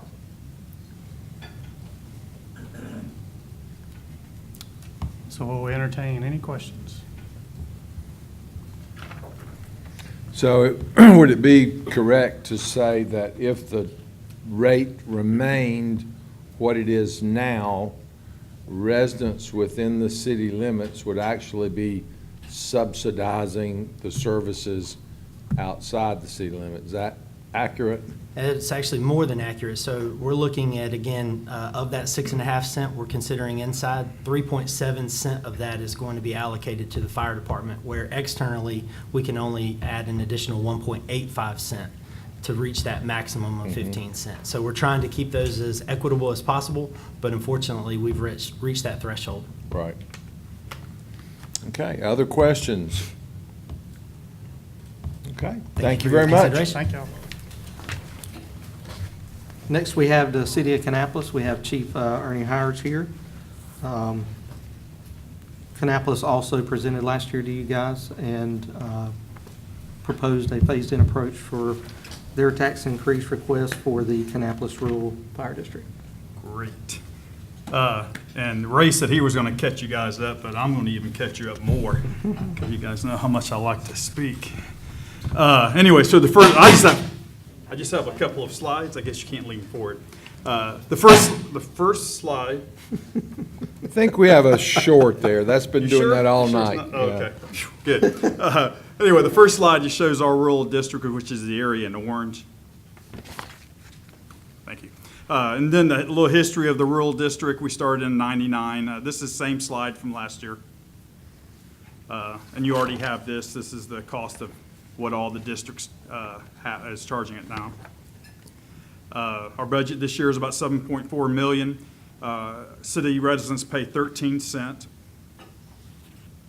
The number of calls, we had 241 calls in the rural area last year. And our 3-year proposal last year, if you remember, we went to 8 cents last year. We're proposing going 2 cents to 10 cents this year, and then going to the 13 cent, which would make it equitable next year. And that's it. And their increase will generate roughly $37,000.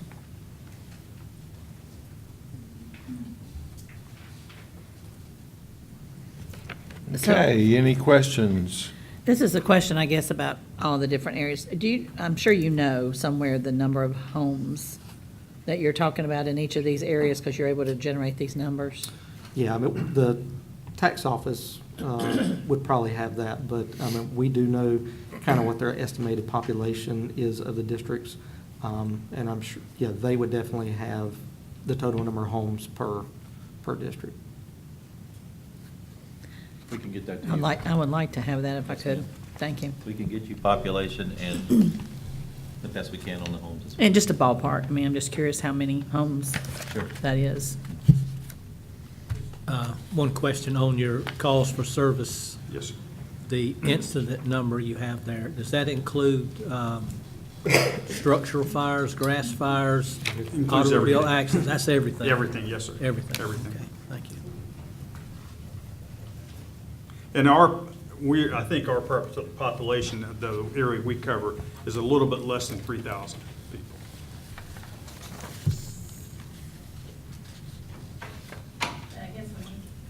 Say 3,000 people, it's charged on the residents, correct? Structures, right? The structures, okay, so I'd rather have the Yeah. residents than the people, but although I appreciate that number, Yeah. but that's really what I'm kind of trying to figure.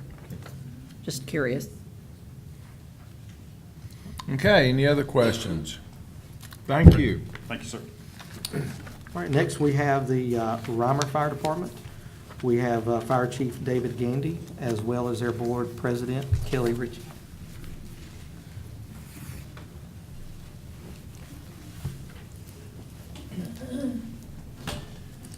Good evening, thank you for having us out tonight. We're looking to raise our fire tax 2 cents. Historically, we haven't requested smaller tax increases over the period of time, so we're looking to bridge a little bit of a gap there. Our call volume is increasing. We're looking in a 10-year projection to try and upfit our facility to accommodate 24-hour staffing. We're hoping to supplement the staffing grant to help cover during the times when volunteer coverage is challenging for us.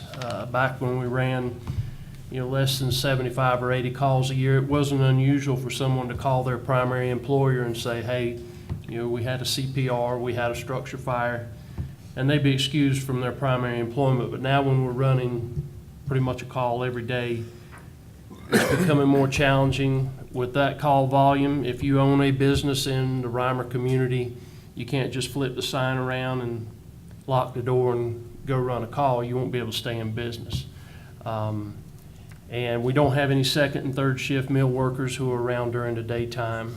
And our call volume runs pretty much 24 hours. It's not unusual to get a call between, say, 4:30 and 6 when someone's looking to get ready to go to their primary employment. So having some staffing there in the station will be a benefit to us. Also, the footprint of our facility and the parking lot pretty much covers the entire property. And they base the septic systems on the occupancy and not how many commodes or showers that you have. So in order to look down the road to upfit our septic system, waste system, we would need to expand it into the neighboring property that we just recently had an opportunity to purchase. It's basically the only adjoining property. We're landlocked on 2 sides by 2 state roads. So we were fortunate enough to be able to purchase that property. Initially, we'd like to use some of this increase to satisfy that debt quickly so we can begin setting aside that money for future expansion of the facility and for staffing. And, the volatility of the fuel market, fuel prices can go up unexpectedly. We really need to have a little more reserve for compensating for things like that. So that's what our biggest concerns are with in wanting to increase the funding. And as Chief Gandy said, the Reimer Fire Department has not had or asked for a tax increase in quite a long time. I know in the time that I've been here, going on 14 years, that they've never come and asked for a tax increase during that time. So I think the last increase they had was revenue neutral in the whole county, and all the departments went revenue neutral in 2012. How are you doing on staffing for the fire department? You got Right now, we're able to meet the objective of between 8 or 9 in the morning and 4 and 5 in the afternoon, 5 days a week. We've been able to increase that occasionally to Saturdays and Sundays if we have folks available. But right now, we're primarily doing during what I call normal business hours. As I said, we don't have any second and third shift mill workers. There's probably only one or two farms in our district now that's the primary source of income for the people who own that property. We're very fortunate to have that staffing grant. We really appreciate it, and we're hoping to supplement that. Did you get property behind the fire station or to the side of it? Facing the front of the property, it'll be to the left, Left and side. it comes around behind partially. Okay.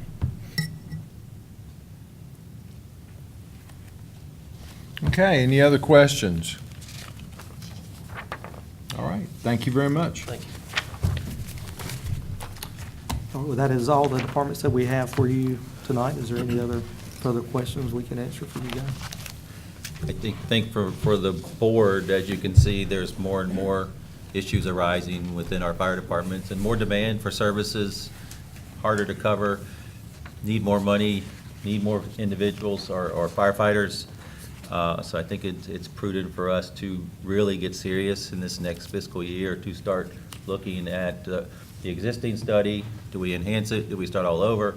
But how do we tackle this big nut of fire protection all over the county? And I think it's important that we start looking at that pretty seriously for the next year, so that is it more staff on the county side? Is it more grants on the department side? Whatever that is, but we need to really seriously start looking at that.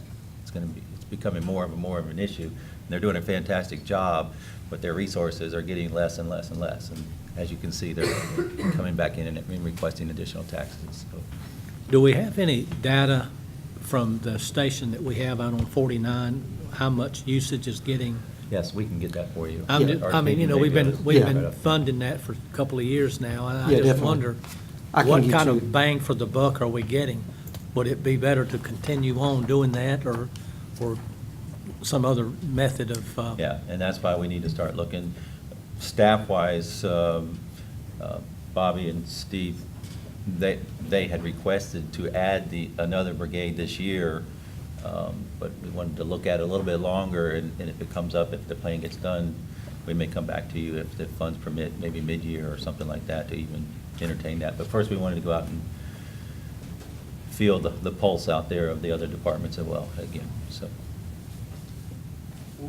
The model that we have, is that pretty consistent throughout the state? I'll let you answer Yeah, that. it's a growing model. You know, the first department that had done that was Guilford County. Forsyth had put something in place. You know, we kind of modeled our program off of the Guilford County. You know, we're seeing some other counties, there's one towards the mountain, we were just talking about it the other day, myself and Bobby. Macon County that has implemented a program. I know Iredell County, their emergency service director has been working on that this past year to look to try to create something in Iredell County as well. I know that in some of the conversations I've had with commissioners from other counties, our problems are not unique. I mean, as Mr. Gandy explained about the availability of volunteers and the way our work has changed and our society has changed, and that's true everywhere. So they're just like us, Yeah. looking for solutions. Yeah, we're continuing to see that decline. You know, it is a different generation. People's lives are a lot more busier than they were, and people working multiple jobs. And as Chief Gandy pointed out, you know, you don't have the businesses in the community that would allow, you know, employees to leave and answer fire calls like you used to. So it's definitely a challenge that we've got to look at and start tackling. Okay, any other questions? All right, thank you. Okay, next up, we have a presentation from Cabarrus County Schools. And we've got Dr. Chris Louder and Kelly Klutz, and I think Chair Cindy Furtenbach.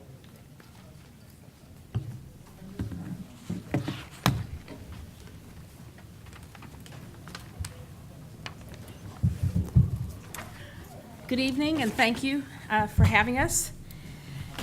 We appreciate you listening to our request for the budget one more time. We took your previously expressed budget limitations and concerns seriously while considering the risk of reducing locally funded positions and removing pre-existing budget line items.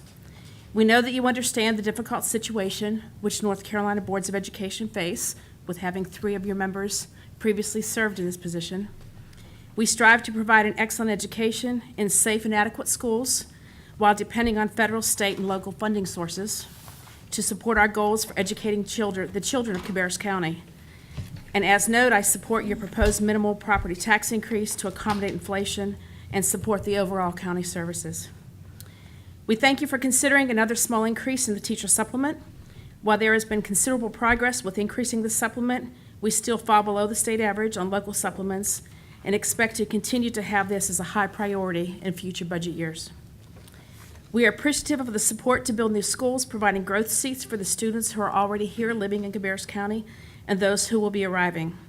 It is estimated that we will be using 193 temporary classrooms or mobile units in the 2018-19 school year before adding the seats in West Cabarrus High School and Hickory Ridge Elementary School, which are currently under construction. The deferred maintenance on our 40-plus existing facilities continues to be a challenge. I personally hope that the quarter-cent sales tax will be approved for Cabarrus County to match our neighboring county. This action will raise funds across all consumers who benefit from county services, whether local or visiting, property owners or renters. These funds could potentially support the much-needed maintenance funds and debt service on the schools.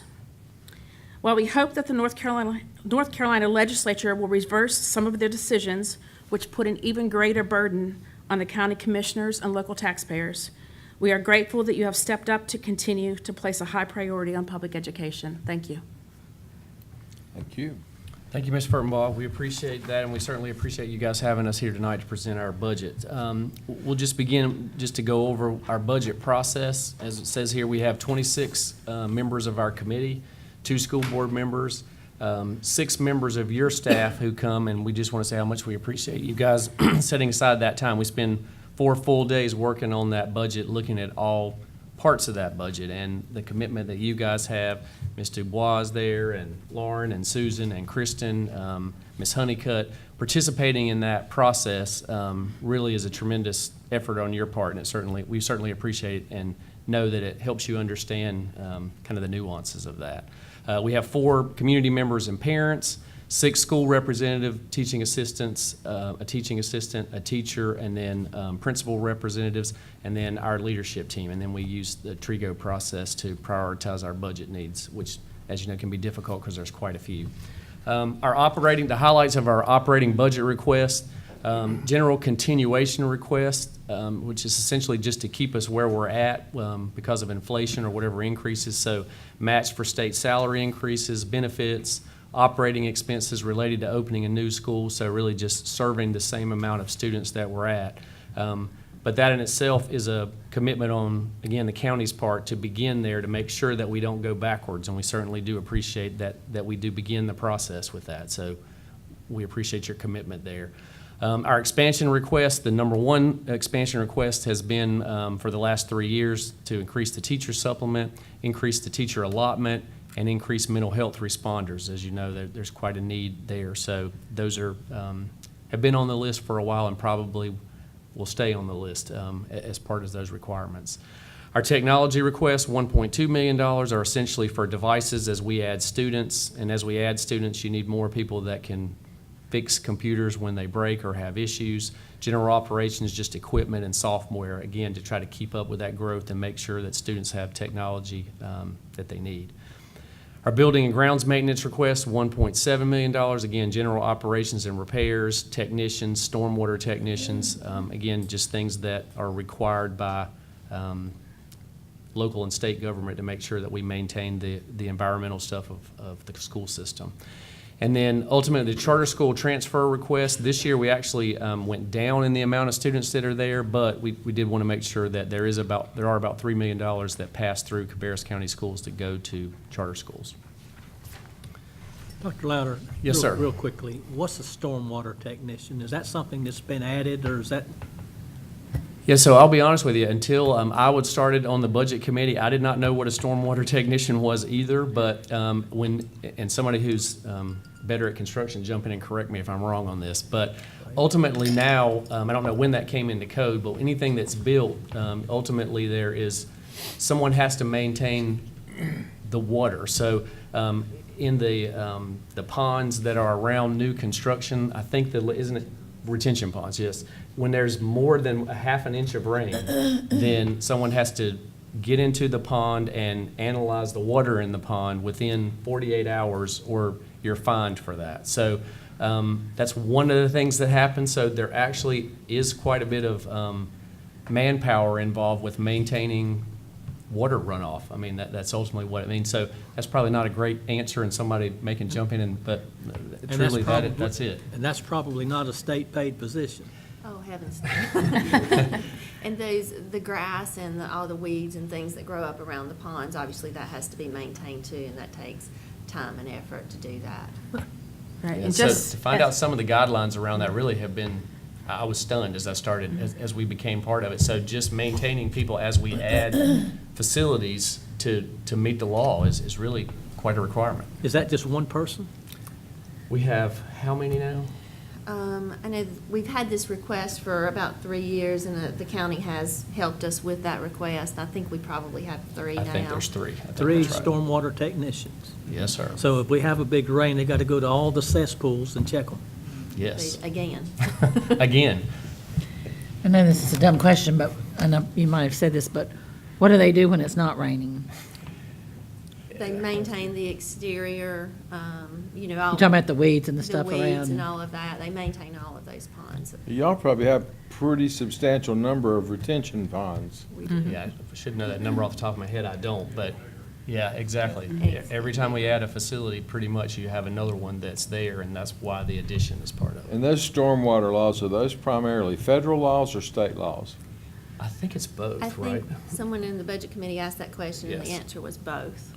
So the state enacts laws that we have to hire people, but they don't provide funding. Is that correct interpretation? Yes, I believe they push it down to you all as the provider of facilities. Right. So yes, another unfunded situation. See, yet, that's another example of what we talked about earlier. Oh, yeah, Exactly, it's the same thing, unfunded mandates pushed down from up there. right. Okay. Our capital outlay budget requests, at $1.1 million. This is pretty much as we had. So Rhino locks, what that is, that was, the safety committee met about that, especially after the Florida shooting. And what that is ultimately a lock that can lock big areas. So you think like cafeterias or a library that ultimately with just a pretty minimal cost. I think they're about $100 a piece. You can kind of flip a lock down to lock a large area. So that was something that the budget committee and the safety committee felt like was a pretty minimal cost. And you can't necessarily do it for all of them, but I think we was budgeted about 200 of them to try to use some of those big areas and be able to secure them. Furniture, again, just upgrading furniture or buying new furniture. Buses, as we add more students, we need more buses. And then when we say instruments, we just want to make sure everyone understands these are instruments that kids have in the classroom, so they're really classroom materials, and they're instruments that you certainly wouldn't expect a family to purchase, right? So you may have something that costs $10,000 or, a xylophone that costs $5,000. I'm kind of grabbing at numbers. A but not euphonium. Yeah, exactly. And so they're large, they're high-price items that you want to be able to purchase, but a big band uses, and so that's what those are for. They're not individual stuff. They're stuff that's housed at the school and used in the classroom every day. And again, show up on the budget request every year. Yes, and I just wanted to make a note too. We usually look at middle school and high school. I happen to participate in Donors Choose frequently, where you can, private citizens can support teachers, special requests for things in their classrooms. And I just last night came across at Weddington Hills Elementary a music teacher's request for instruments for elementary school students. So that's not even included in here, but we have teachers getting creative, seeking funds elsewhere. So going back to the Rhino locks, so if you can lock those doors, can a gun just shoot through the door of the lock anyway? I'm not saying you shouldn't have it. I'm just curious how safe much safer it makes it. Yeah, I think when we start talking about school security, the physical aspect of school security, that you always kind of get to the questions that you're asking now, like in the right circumstance, can somebody probably get through, X barrier? The answer is always yes, and it is there too. However, even that was why the safety committee, I think, along with law enforcement, they're a big part of our safety committee, felt like that is a situation that if that was happening, it may slow somebody down for a minute, 2 minutes, 3 minutes. And when some of these things, some of the worst ones last 5 or 6 minutes, that may be the difference. And so, you're always trying to figure out, you can't build a fortress every day for everyone to go to school in, but you're always trying to figure out what's a good investment for the amount of money that, that people feel comfortable with. And again, working with law enforcement, we usually make a recommendation for that, and that was one that they felt strongly about. I guess if those bullets are going in the door, they're going to run out sooner than if they were going in people. That's right. As well. That's exactly right. This may be a minor note, but when you say upgrade to furniture, when I hear upgrade, I think, hey, I can drive a car with cloth seats, but I can upgrade to leather seats. Yeah, no, that's Is it great. just, do you really mean replace because it's worn out and not really upgrade? Yeah, and Kelly may can talk a little bit more, because what they actually do is have a committee of people who, because everybody feels like, well, I need a new chair or I need a new desk. And so they actually load up a bus and go to every facility to find that out. So when we say upgrade, we may say take from this area that is furniture that's 10 years old and move it to replace something that's 25. But I'll let Kelly jump in, and maybe she's actually part of the process. Yeah, it's exactly that. It's really just replacing the older furniture. And so the first year we did this, we were allocated money. We went to schools like Central Cabarrus, and you know how old that school is. Well, there was some still original furniture there, and there's still a significant amount of original furniture there. But the committee selects just, maybe a pocket of the schools that are the worst. And then every year we kind of go back and try to go around the school district and find the different schools. So it's that the amount of the request in no way will ever replace or repair everything. But as long as we're making some progress, the schools feel great about it. But it is certainly extremely old furniture that we're replacing.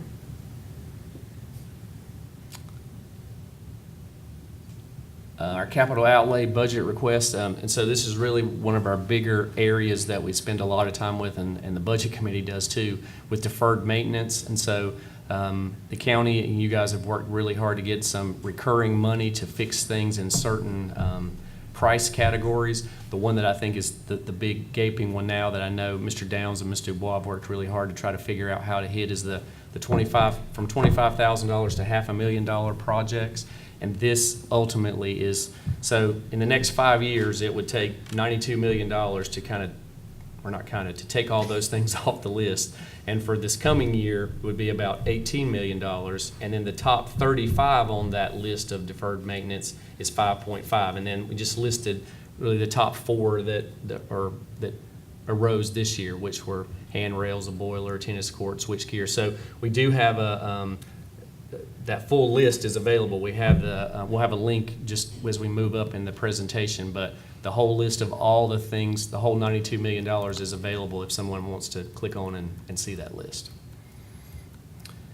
And then our capital improvement projects, again, we know we're growing and are in the middle of quite a bit of growth, and you guys have certainly invested in that and helped the school system. We appreciate that. So right now, that's $65 million of remaining funds for West Cabarrus High and Hickory Ridge Middle, which is just beginning construction.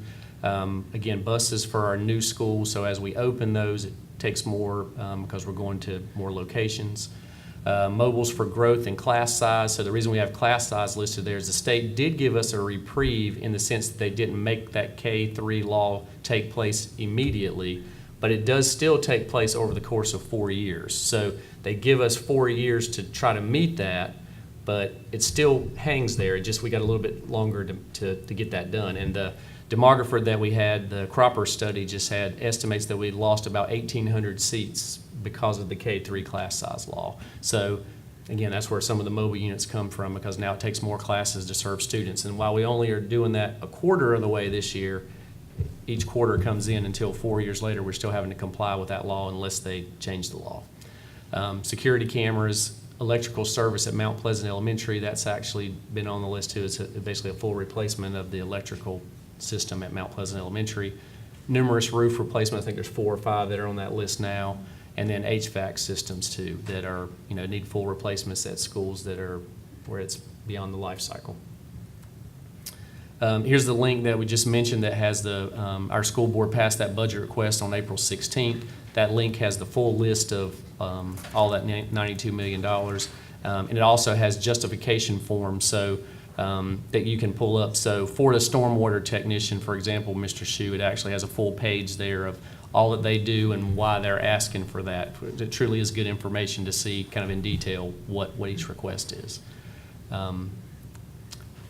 And then last, it is just, I'm sorry, we have one more. So 10-year planning update, just to kind of talk about what the needs are, especially in the next 5 years, is the replacement of R. Brown McAllister, set right now to open in August of 2020, a new middle school for growth that would be 2021, the downtown elementary school, which is essentially Coltrane Webb, either on its current property or on another site, depending on which one is chosen, and then another high school in August of 2023. So the good news from our demographic study is that what's listed up on the screen right now is pretty much catch up, and if we actually catch up in 2023, that some of the growth while a lot of population growth is increasing in Cabarrus County, school student growth may be flattening out a little bit. So hopefully if we catch up there, that we're not going to have the tremendous growth need that we've had before. So we'll see how that plays itself out, right? And then last, just to say that, again, we absolutely appreciate the partnership with the county, the openness that we meet and talk with. Ms. Dubois and Mr. Downs, Ms. Klutz and I meet monthly and try to stay ahead of at least articulating back and forth needs and concerns so there aren't any surprises, and we certainly appreciate that we don't get surprised, and we certainly try to make sure that you guys don't either. And so if America thrives in Cabarrus County, we certainly want to make sure that all the students thrive here too, so we appreciate it. Could you expand a little bit on the demographers? Do they offer some explanation as to why they think that student growth is going to flatten out? Yeah, it's a great question. It's really fascinating. We'll send you all that when they're finished completing it, because you guys would like to see it. But ultimately, what the demographers, what the study ends up saying is that the population comes to Cabarrus County and they like it, and so they don't move. And so while we have people that are moving in, when they get here, they stay. And so if they stay, then their kids get older and age out. And so you have to bring as many people or more in as people age out to equal that. I know that may be a little bit confusing. Yeah, and then the other part is that the median age in Cabarrus County is 37, according to their demographic. And over the next 2 years, I think it's 38, and in the next 2 years, it's 39. So the end result of that being that the average person in the county is older, and not necessarily are very many people that are of childbearing age, and so that tends to flatten out. So it really is fascinating information and a little bit different than what we anticipated. So what he says that the mistake that people make is they look at all the permits and just dump those permits on top of whatever happened last year instead of really looking at who's moving out and who's moving in. And it appears like student populations will continue to increase, not as much as we thought, and then flatten out or so in the next 5 or 6 years. And that makes perfect sense. And I think a lot of the general public ask those questions, well, why would it stop? And the growth really is stopping, slowing down some, but it's the demographics of that growth that's changing quite a bit. That's absolutely correct. And they use Union County as an example. I think there was even an article in the Charlotte Observer the last 2 or 3 months ago about an elementary school there that had 4 years ago, the principal starts in a brand new elementary school. There's 1,000 students, and now there's 650 there. And it's the exact same issues. High growth area, move there, the families stay. So if I have a first grader, a second grader, and a third grader, 5 years later, they're in middle and high school. And so they're not in an elementary school anymore. So similar to us, middle and high school blowing out tons of growth, but those are people that moved in 5 or 6 years ago. That's not going to change, but as they cycle out, the growth is not necessarily there to replace that, is ultimately what he says in the study. Some of the information is already available on a link on the right side of the district homepage Sure. under student assignment. And the data is all there, and it's very, very fascinating. It was revealing. One additional comment I wanted to make is that the demographers said that we are building growth schools in the right places. When they looked at where the growth patterns were and and the ability to fill the schools, that we have collectively, your team and ours, have picked the right sites. So I think for somebody listening to this conversation, a logical question that they might ask, well, are you overbuilding? Now, I'm not sure you have a choice in that, because during that time that number is growing, you've got to seat those students. But should that decline, that would give us an opportunity to eliminate, what's your total number of mobile units now? It's 193. 193 mobile classrooms. So if it's not going to decline enough for us to eliminate all of those, which would be a very good thing, but.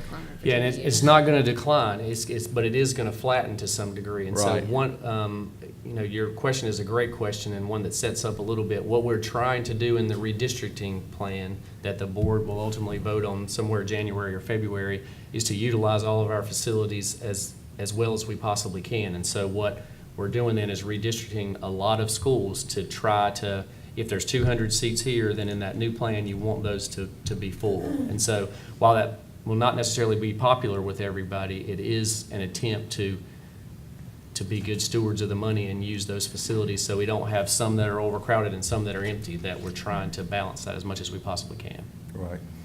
Yeah, I guess that's the comment I would make, is that is instrumental of knowing where you're trying to go. May be painful in the short run, but would be beneficial for you and the county in the long run. And so I don't envy any of you in that regard with that task, but that is certainly something that will be felt on our bottom line and in the tax rate and in all kinds of ways on our side. Just real quick, going back to your capital outlay, just tell me about the handrails at Concord High School. Where and what are they? Yeah, well, that's I actually, know what a handrail is, but just it's define that a just little an further. example of kind of, wear and tear on a building that I guess Concord High now is a little over, 45 years old or so. Yeah, That picture. the picture is the handrail, so it's just one of the one where they actually have duct tape on the handrail to get it replaced, so. And that was funded last month, Yes, that's right. so yay. Yes, absolutely. Put a check mark by that one, yes. Yeah, and Ms. again- Honeycutt was concerned about that, and we worked that out after a budget meeting. Yeah, and I would say we that. worked it out about maybe a month to 2 weeks ago. I'm looking at Susan, yes. So. Again, part of the, the compliment we were trying to say about the county participating in the budget process is items just like that one, when they're brought to the attention, and again, members of this group that are part of the committee say, well, can we go ahead, let's just go ahead and do that. Or if we need to go ahead and order buses, then that makes a huge difference for us being able to fix it and or have the buses sitting there at school. So again, I would attribute that to you guys participating in that and being able to help us as soon as possible. So again, we appreciate it.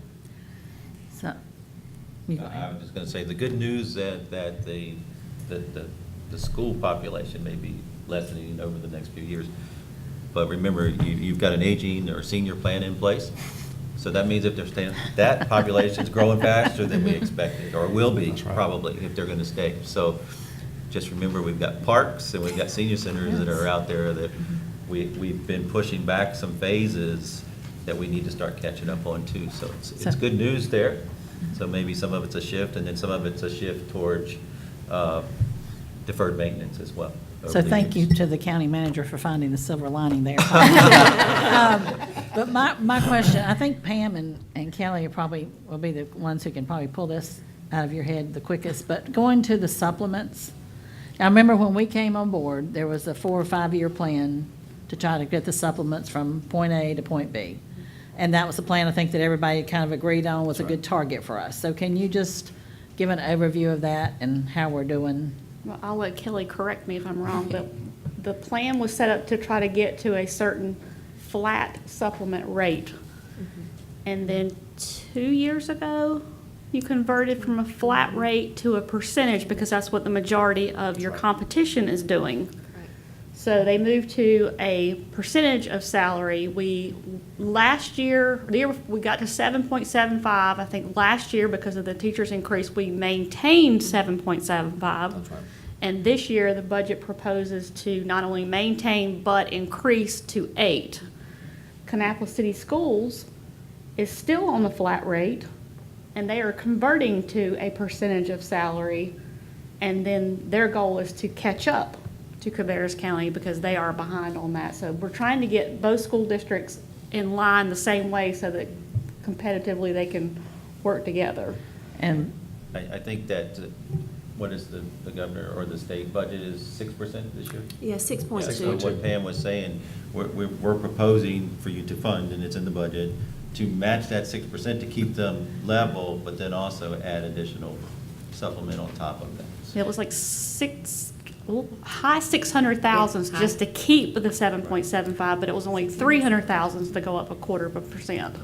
And we started in the 5s, if I remember correctly, in 2014. I don't know where we were I think when we it was converted the- to percentage. The percentage In 2014. was more like 6.75, wasn't Yeah, it? that's what I was thinking. It was Yes, it's- I think it was. I think that's exactly right. 6 3/4 is where it started, and then this will be at 8, or what we're shooting for is to get to the state average, but the county has put a place in plan that we've all kind of planned out to increase that. And so when, as Ms. Dubois said, when there's a substantial teacher increase on the state level, and there is this year, or at least all indications are that it's going to be, then keeping that flat so you're not going backwards, and then also adding to that is what we're Yeah. asking for, and hopefully the county can contribute to that. And so I realize there are all ways to twist numbers, depending on which side of the coin you're on. And I don't necessarily mean you, I mean general public and that kind of thing.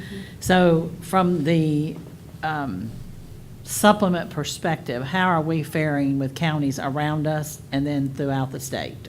So that's it. I mean, like you said, you can twist numbers, it gets a little bit interesting. But at the end of the day, what we were shooting for when we start was to have the teacher supplement at the state average.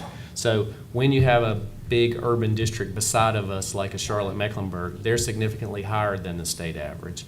And so sometimes the districts around you don't tell you as much as, and so the goal that we were working with and that you guys have kind of helped us move forward with is to try to get to the state average, and that's what the goal is, and that's 8%. I mean, 8%. I'm sorry, 8.75. Okay. And with increases, it may be a little bit higher than that, but the goal when we started was because you can only go with that, and then the next year you find out what other districts have done. State average probably now is around 9, but we won't know that until everybody else's budget comes out, if that makes sense. And with this increase, then we're at 8%, trying to get to 8.75. Do you understand what the new average is? That's right. Yes, ma'am. Yeah, I just want to clarify for anybody who might be watching, this is not a full salary increase. Yeah. This is a 0.25% on the part of the supplement. And I know you all understand that, but I don't want people to think that the state may give a 6% raise and the county's giving another 8% raise. It's actually a 0.25% on the raise is what it would be. And we started the discussion saying that continuation costs, which are, again, keeping things so we're not going backwards. What often happens with state budgets and county budgets is you get behind, right? You have 1 year, 2 year, and suddenly you've lost ground. And you guys have started every conversation with not going backwards. And so that in itself is a commitment, and to try to stay ahead of that curve, and we certainly appreciate that. I think an important point on the supplements in particular is that they have increased in increments, I think, every year. For how long, Pam? I'm looking at Kelly. Kelly. Because when did we start this? I think we were 3 years on the old plan, weren't we? So And this then is 2 this is years year on the new 5? plan, so this should So we've be been working on it 5. for 5 years, but Yeah, I was it's kind of hard to thinking tell you. 2012, 2013, and I think there's been an increase every year. There has been an increase. Only this year in FY 19 and 18 have we gone to the we will not go backwards mode. That's right. Right. Before, we weren't really sure how we were doing. But Exactly. once we got And converted to so- a percentage, it was much easier to track. That's right. I think it is very, very confusing for the general public and I sympathize with the plight of teachers and the message that they have been conveying, state and otherwise, but it is hard for everybody to understand. Because you mentioned, we've increased supplements every year, and you said the state had an increase this year that you anticipate. That's right. But yet, we see people on television that say, I have not gotten an increase in 4 years at all. And so I think it's very confusing for me. So. It would is, that be well, it is an ac- confusing, but so the person that would say on television that I haven't got an increase in 4 years is usually the way that the state has written budgets for the last 4 or 5 years. They do not give an increase to anybody who has 25 or years more experience. Okay. So a beginning teacher may get a 15% pay raise. Right. Someone who's been teaching for 10 years might get 10, but 25, 26, 27, 28, 0. And I'm glad I asked that question, because I think the more we talk about it, the more people might understand. So what's the logic behind that? We would like to know the same thing, right? So, makes no sense that your most veteran people, the people who are going to make a career and probably retire as a teacher, get 0 increase for the last 5 or 6 years. And like Mr. Cogger said, not cost of living, 0. And no explanations Well, ever given? Occasionally, they'll give them a small one-time bonus. I believe it's $285 Yeah. 1 year, one of the 5 years. So it really just depends on your level of experience. So one person could say, wow, I got a 20% increase from or 15% from the year before, all usually on the lower experience side, and all the people who are on the upper end usually progressively get less. And the only explanation I would have for that is it's more expensive. It's more expensive for somebody from the 25-year than it is in a first-year teacher. But they usually don't give an explanation. It's just how every salary schedule comes out. It's something to understand, the teachers, the paycheck they get on a monthly basis is from the state. They get the supplement, which you all provide, twice a year, I think December and June, is it, Kelly? November and June. November and June. So when they're thinking of their take-home pay that's paying the mortgage, buying the groceries, that's the monthly salary. These experienced teachers have not seen any growth in that. Maybe just higher deductions perhaps because of health care or whatever. But the supplement is increased. So I guess, just consider that they're referring to their monthly check, not their supplement check being different. Right, and I understand that. I thought it was important for the public to know Right. That's a great that question. we have been increasing our portion, small as it may be. I think you said, where's the logic in that? I think it's the same logic about that stormwater technician we were talking about earlier. Well, and the thing about it, the November and the June, that's very small. So that increase that we're talking about is a very small amount, but it's, you want to continue to increase it even though it's a small amount. So I know when you hear those amounts, it's like, oh, well, gee, thanks, but Yeah. it's what we can do. Yeah. Maybe more than we can do, but what we need to do more when we can, so. It gets us there, especially when there's a plan. And trying to at least be competitive with the, like you say, the state average. We're never going to match Charlotte, so if that's what people are looking for, they won't be staying here, I don't think, so.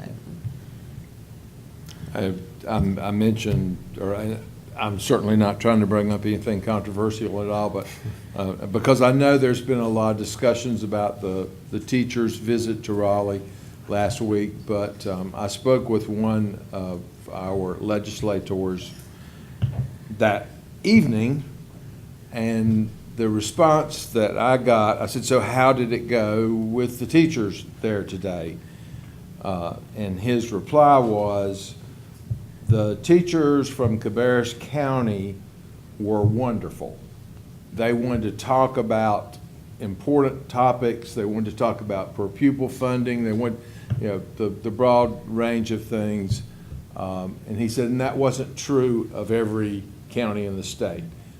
So I felt very proud that we were well represented, and, you know, hats off to you guys as well. And we've been notified that a couple of legislators are visiting schools here in the last couple of weeks. I don't know if directly because of that. Again, to their credit, we would say, you know, anytime that a local or a state person is visiting a school, that's a good thing because they are understanding what's going on. So we appreciate that. I mean, it sounds cliche, but education is the key. I know you're in the education business, but educating That's right. our legislators is just as important, I think. On a more specific note, I can remember back when my kids were at Hickory Ridge, and then when I got on the board, we were building the bridge in the back of the property to go out to Stallings for safety and whatnot. But as I was recently at the middle school, and I don't go over there all that often anymore, but I had to be at the middle school, and I realized there's really only one way in and one way out over there. So I don't think there's anything that can be done, and I don't know how many schools are out there that really ingress and egress is that restricted, but is that something that comes up in parent meetings? Have you guys been concerned either about that school specifically or any of the other ones, especially in light of kind of what's been happening? Yeah, to be honest with you, no, I haven't had that, and I'd have to get, we can certainly ask our, in other words, we'll get you the answer to what does that look like, or is there an emergency? Because sometimes they're not necessarily visible, but to be honest with you, no, I haven't had anybody ask that, and I'm not 100% sure. But we'll certainly have somebody ask on what would the plan be specifically at Hickory Ridge Middle. I have a question for you guys on reference to deferred maintenance. There was a time, it's been several years ago, that the money that was being provided by the county for projects was still sitting there because the projects was not getting done. I'd like to know where we are on that now. Is the money getting used now? Are the projects getting done? May I have the pleasure? Absolutely. This is like an update for It me. excites me that we carry over almost no dollars in that maintenance account. And so Chuck Taylor has been a wonderful addition to our staff and ensures that the projects get done.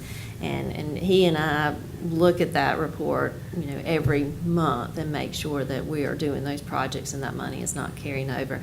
And Chuck is just of a different mindset. We have more needs than we have money. So we're absolutely making sure that those projects are done and done timely. Well, that's sort of what I had been hearing, but I wanted to hear it from you or somebody. Thank you for to the verify opportunity. that. And then I have one last question. I guess this would be for you too, Kelly. The teachers at one time, and the state may have taken this away.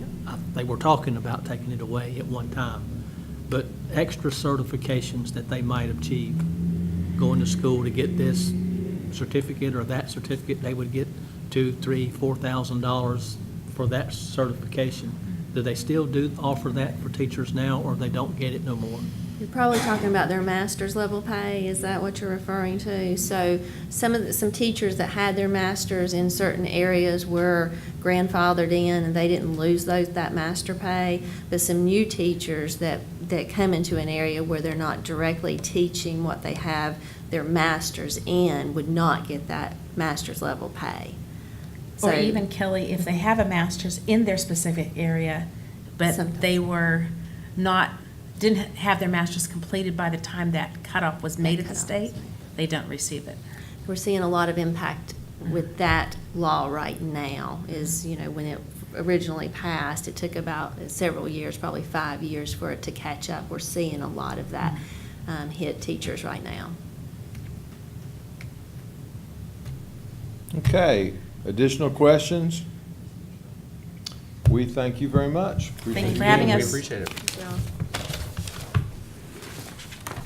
Mr. Chairman? Yes, sir. Is that, I think that's the end of our agenda. Yeah, we just. The end of our presentations. We got Okay. some general discussion. Okay, well, I have as you know, Commissioner Poole is not here, and so I have I better get my glasses, a statement from her and a proposal that she had asked me to and I thought this was the appropriate time since we had finished with the school system. But as you know, Commissioner Poole is not here because she is at the NCAT this week for professional training development. Commissioner Poole, along with Deputy County Manager Pam Dubois, attended the Institute for Emerging Issues Forum earlier this year, where the focus was on early childhood education, AKA, quote, crib to career. Commissioner Poole is asking for the Board of Commissioners to create an early childhood task force to study this issue in Cabarrus County and bring back to the board and others actions that could be taken to develop a plan of support for early childhood education. She's got some statistics from the meeting that she and Pam were at. There are over 2,000 days between the time a baby is born and when he or she will begin kindergarten. During that time, brain architecture is forming, creating the foundation for all future learning. Did you know that 50% of first graders did not meet reading proficiency standards at the end of the 15-16 school year? Research shows us that reading proficiency by third grade is a key predictor of high school graduation, as well as college enrollment and completion. In a state where 67% of all jobs by 2020 will require post-secondary education and training, this isn't just an early childhood education issue, it's a workforce issue, an economic development issue, and a finance issue. Cabarrus County needs to invest in our future. Commissioner Poole has proposed that we create a task force to include, but not limited to, Deputy County Manager Pam Dubois, Commissioner Poole, Commissioner Kiger, Jackie Whitfield, Early Childhood Advocate, Faith Community Representative, Gina Smith, Early Childhood and Exceptional Children's Advocate, retired Charlotte Mecklenburg Schools and Queens University instructor, Ann Benfield, Executive Director, Cabarrus Partnership for Children, Susan Horn and Megan Shuping, Cabarrus Health Alliance, Nancy Kiger, Physical Therapist, Cabarrus County Schools, Meredith Lassiter and Lauren Riley from Mary Frances Wall, Jeanette Balkin from the McKnight Child Development Center, and a Cabarrus County Schools psychologist with experience working in early childhood and a Cabarrus County Department of Human Services representative. This beginning group would determine the focus of the task force and could invite additional members to join the group. Her last statement is budget impact would be minimal and can go through Ms. Dubois, and Ms. Dubois can comment on that, I guess, if you would like. But that is something she asked to be read at before we wrapped up our budget meeting. Okay, I think probably that's something we can include on our June work session agenda. Yes, sir. And hopefully Commissioner Poole will be here and we can discuss it and move forward at that time. Okay, thank you. Yes, sir. Thank you. Okay, so we now move to general discussion. I know that we have been handed papers with changes. I don't know if any of those need to be discussed. Yes, let's talk about it. I will briefly discuss the final changes spreadsheet. I'll try not to, don't have too many numbers here going on tonight. So as you see, this is typical that I provide you a list of final changes after we propose the initial budget. Sorry, it is small to see. So as you know, on Tuesday, when I went over the general fund budget proposed for FY19, it was a total of $254,971,311. So that is the total that you're seeing at the top of this page. And really what we're showing are any changes that have taken place since we last presented the budget. So I'll just briefly walk you through them all. So we typically get the North Carolina Association for County Commissioners FY19 dues letter pretty late in the fiscal year, so it's an additional $623. finance, that line that says payroll changes. So what we do in order to stay up to date and accurate with personnel cost and the budget is we take a copy of live payroll at a certain point in the year, which I pulled the salary projection in February, and then I update the projection every 2 weeks to stay consistent with our payroll. That way the budget is as accurate as possible when it's coming to personnel and so salary and benefits for all employees. The human services line is for a clinical support specialist, or actually the technical term now is called a crisis support counselor. We've kind of been back and forth trying to figure out the best job description for this new position being requested by Human Services it's actually a licensed clinical addiction specialist, and it would be housed in our child welfare department. And our Human Services department is going to apply for a grant with Cardinal to offset the cost for this position. So just a brief kind of summary of what this position would do. It would work with behavioral health care case management and crisis services, so working with our community paramedic program, the Stepping Up program, local law enforcement agencies, our DHS, social workers, and community partners. And in particular, I believe it would really highlight and deal with substance abuse in the county. So, Mike, I didn't know if you wanted to mention anything. I think you covered it very well. And some of these services that this position can do, we contract out now, so that'll be some savings there too. But this is a grant that we're going for.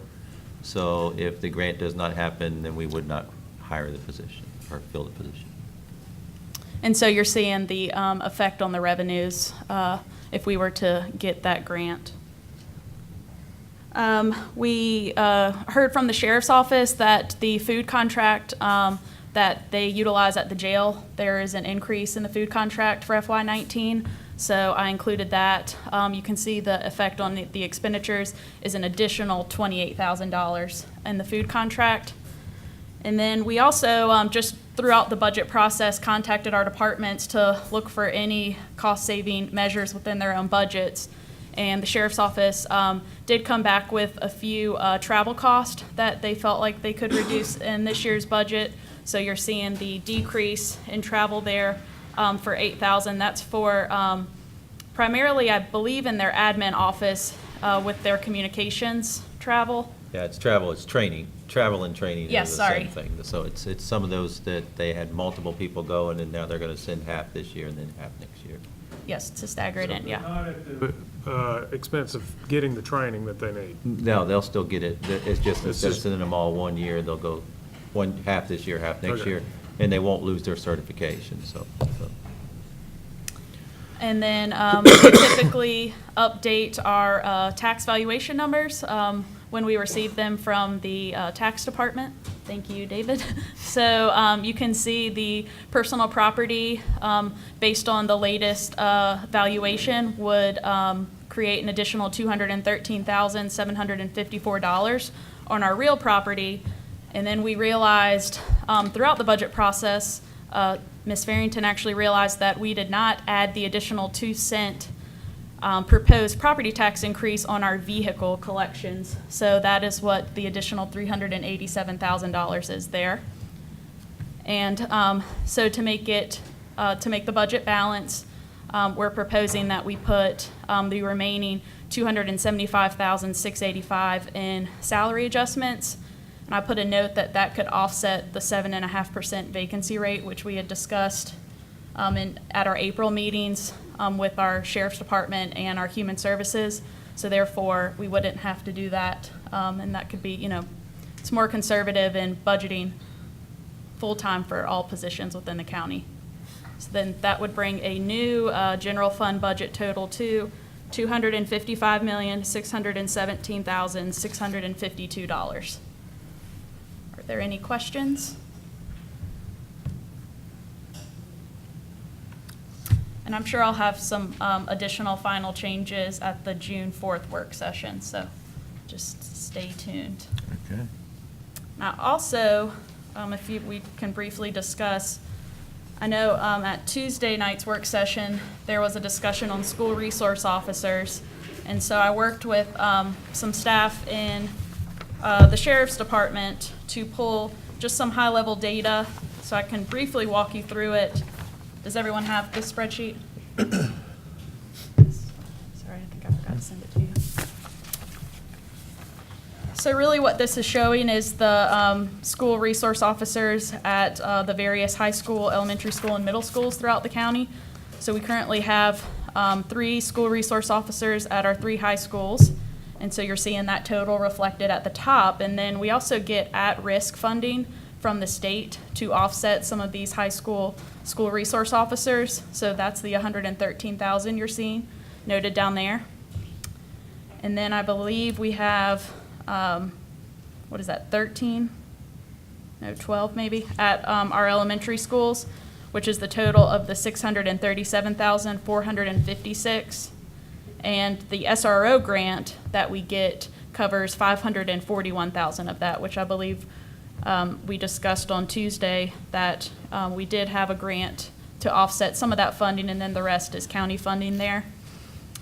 And then our 4 middle schools are 100% county funded, so we do not have any offsetting revenue for those costs. So overall county cost is $475,660. But I will note that this is only salary and benefits.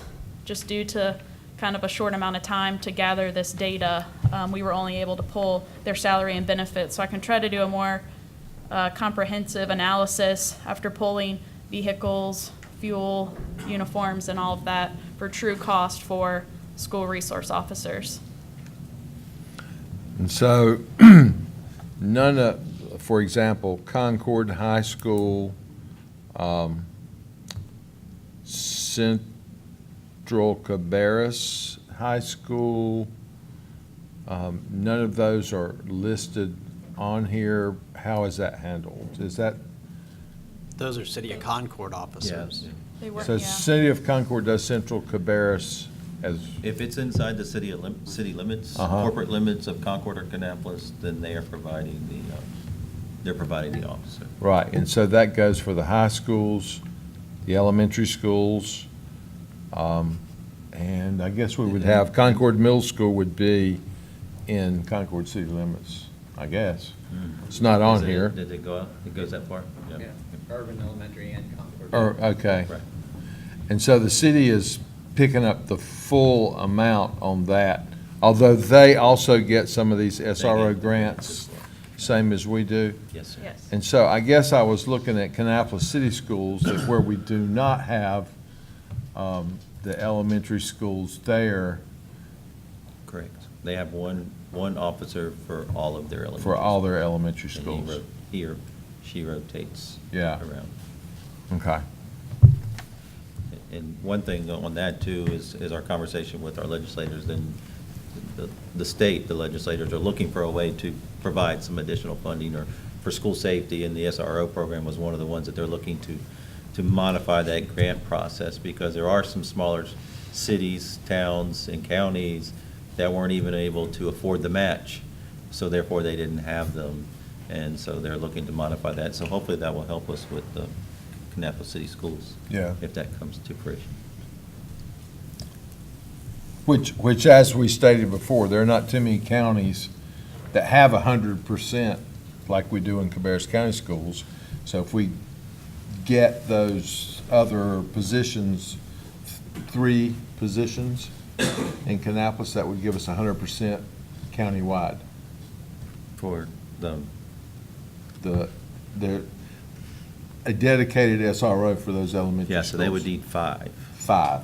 They would need They 5. got I think one there's Roman one now. for 6 elementary schools, I Okay, believe is what they okay, said. 5, so it'd be 5, Yeah, okay. yeah. And the other thing, when we've talked with the schools now, that they feel is just as important as the SRO, is a mental health person on site. So that's something I think the state is looking at as well, and something that we can start considering as well. You last year or the year before last, approved eight So you're way ahead of a lot of school systems already that you approved and are funding those 8 mental health responders. So we'll keep monitoring what the state's doing there, so if there's opportunities for grants or whatever, we'll bring those back to you.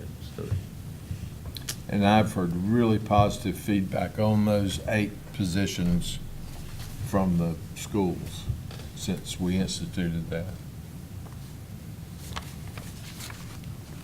That was all I had, unless there were any other questions. Just a very, very high-level question. So basically, at 70 cents versus the 72 cents, you can take that 255, 617 and reduce it by $4 million. Is that right? 4 and some change? A penny's $2 million? It's 2.2. 2.2, so, okay. Where are you pulling the? Sorry. Just the total? Oh, yes. 255, 617? Okay. Right. yeah, you'd have to take it on both columns. Right. The revenue and the Right, expense. no, that's what I mean. Right. If you don't do the 72, you got 4 million less on the take-in. Correct. You gotta find 4 million on the other side to get rid of. I just wanted to make sure I Correct. was following those, Right. that little trail. Okay. Okay, other questions? Any of y'all have any?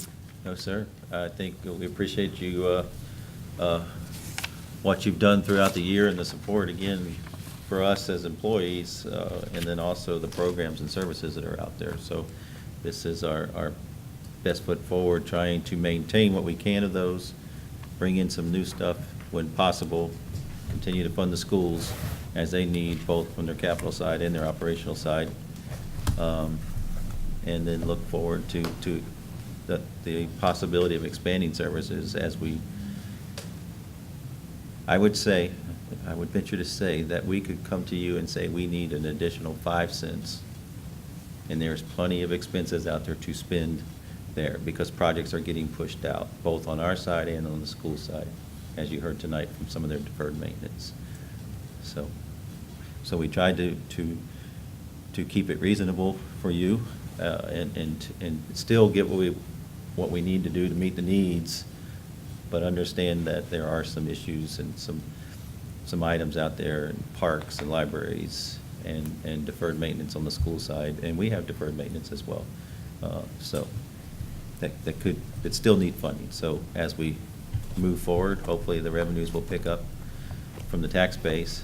Well, we know it will because we're growing, so hopefully it'll pick up at a pace that we can continue to address those issues as they come up. Excellent. I mentioned at our regular meeting on Monday night, when you presented the budget message, the various places that the budget was available for the public to look at. It is posted online. There are copies in the clerk's office. And you see me flipping through my notebook. I was looking to see if the pages were numbered.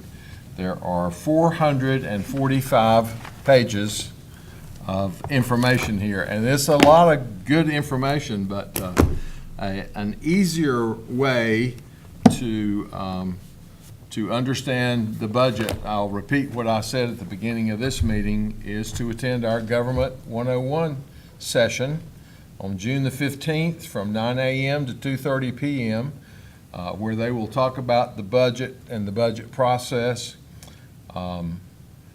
And we encourage people to sign up for that. That's the best way to learn about the process in a short amount of time.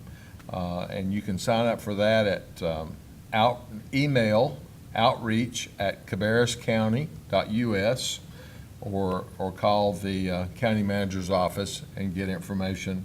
I think probably just go to our general webpage, and there's also information there how to sign up for that class if you're interested, and also to look at a copy of the budget online as well. So we try to provide as much information as possible. So is there anything else that anyone would like to cover before we adjourn for the evening? Just one quick question for the county manager, maybe he might know, and that is the progress on the quarter-cent optional sales tax. Has any progress been made on that? I know we talked about it. I think last week, Yeah, quite I a think bit. there's still conversation going on in the short session from the legislators, but we've not heard any forward movement at this time. Hopefully sometime soon before they close out the short session. And if they can come to some kind of favorable conclusion on that, for us, it potentially could be on the November ballot. That's correct. Okay. Yeah, I think that most of us plan to attend the legislative meeting in Raleigh next Wednesday. So I'm sure that will be a topic that we will want to discuss with certainly our local delegation, as well as other House and Senate members that we would need to support that to pass that bill, giving us that flexibility on that. That and the state school construction bond as well, because That reminds me, we do have a meeting set up on June the 4th for our legislators to come to town. And if you'll put that on your calendar, we're going to send you a flyer out tomorrow. Actually, we've got the date set, the time set, and the commitments from our legislators to come in and visit the school, a school, and let the teachers talk as well as us. And there'll be some videos of other schools in the system that need help, that are overcrowded, to help paint a picture of why Cabarrus County is advocating for that state school bond and needs those resulting revenues from that. So June 4th, from 10 to 12.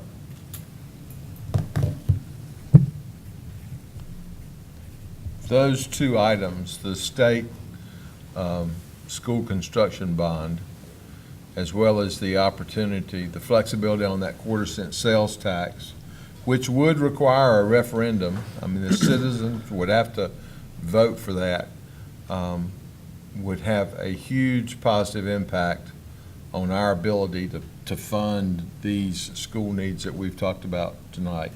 So those are both critically important, I think. Especially in light of what we heard from Cabarrus County Schools on the school number projections. Because if you think, well, they're just going to keep exploding, this is, whatever we pass is just a drip in the bucket. But in light of that, if you can get to that point where it sort of levels off and maybe you catch a break, this bond's going to help us get there with some relief, that we desperately need. So I personally, for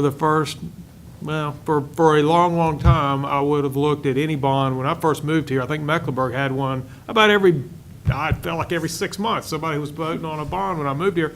And I thought, to me, it was just, hey, it's just government spending. They don't know what they're doing. They're just hitting the taxpayer up time and time and time again. Well, you start digging into it and you start looking at what you really need and how do you go about raising funds. And in the private sector, you know what they do? They sell bonds. When they need to raise cash, they sell bonds. And so it's really not that unusual for a tool to be able to go out and help us meet our obligations. So I, for one, have come 180 degrees from where I used to be on when people would put signs up in their yard.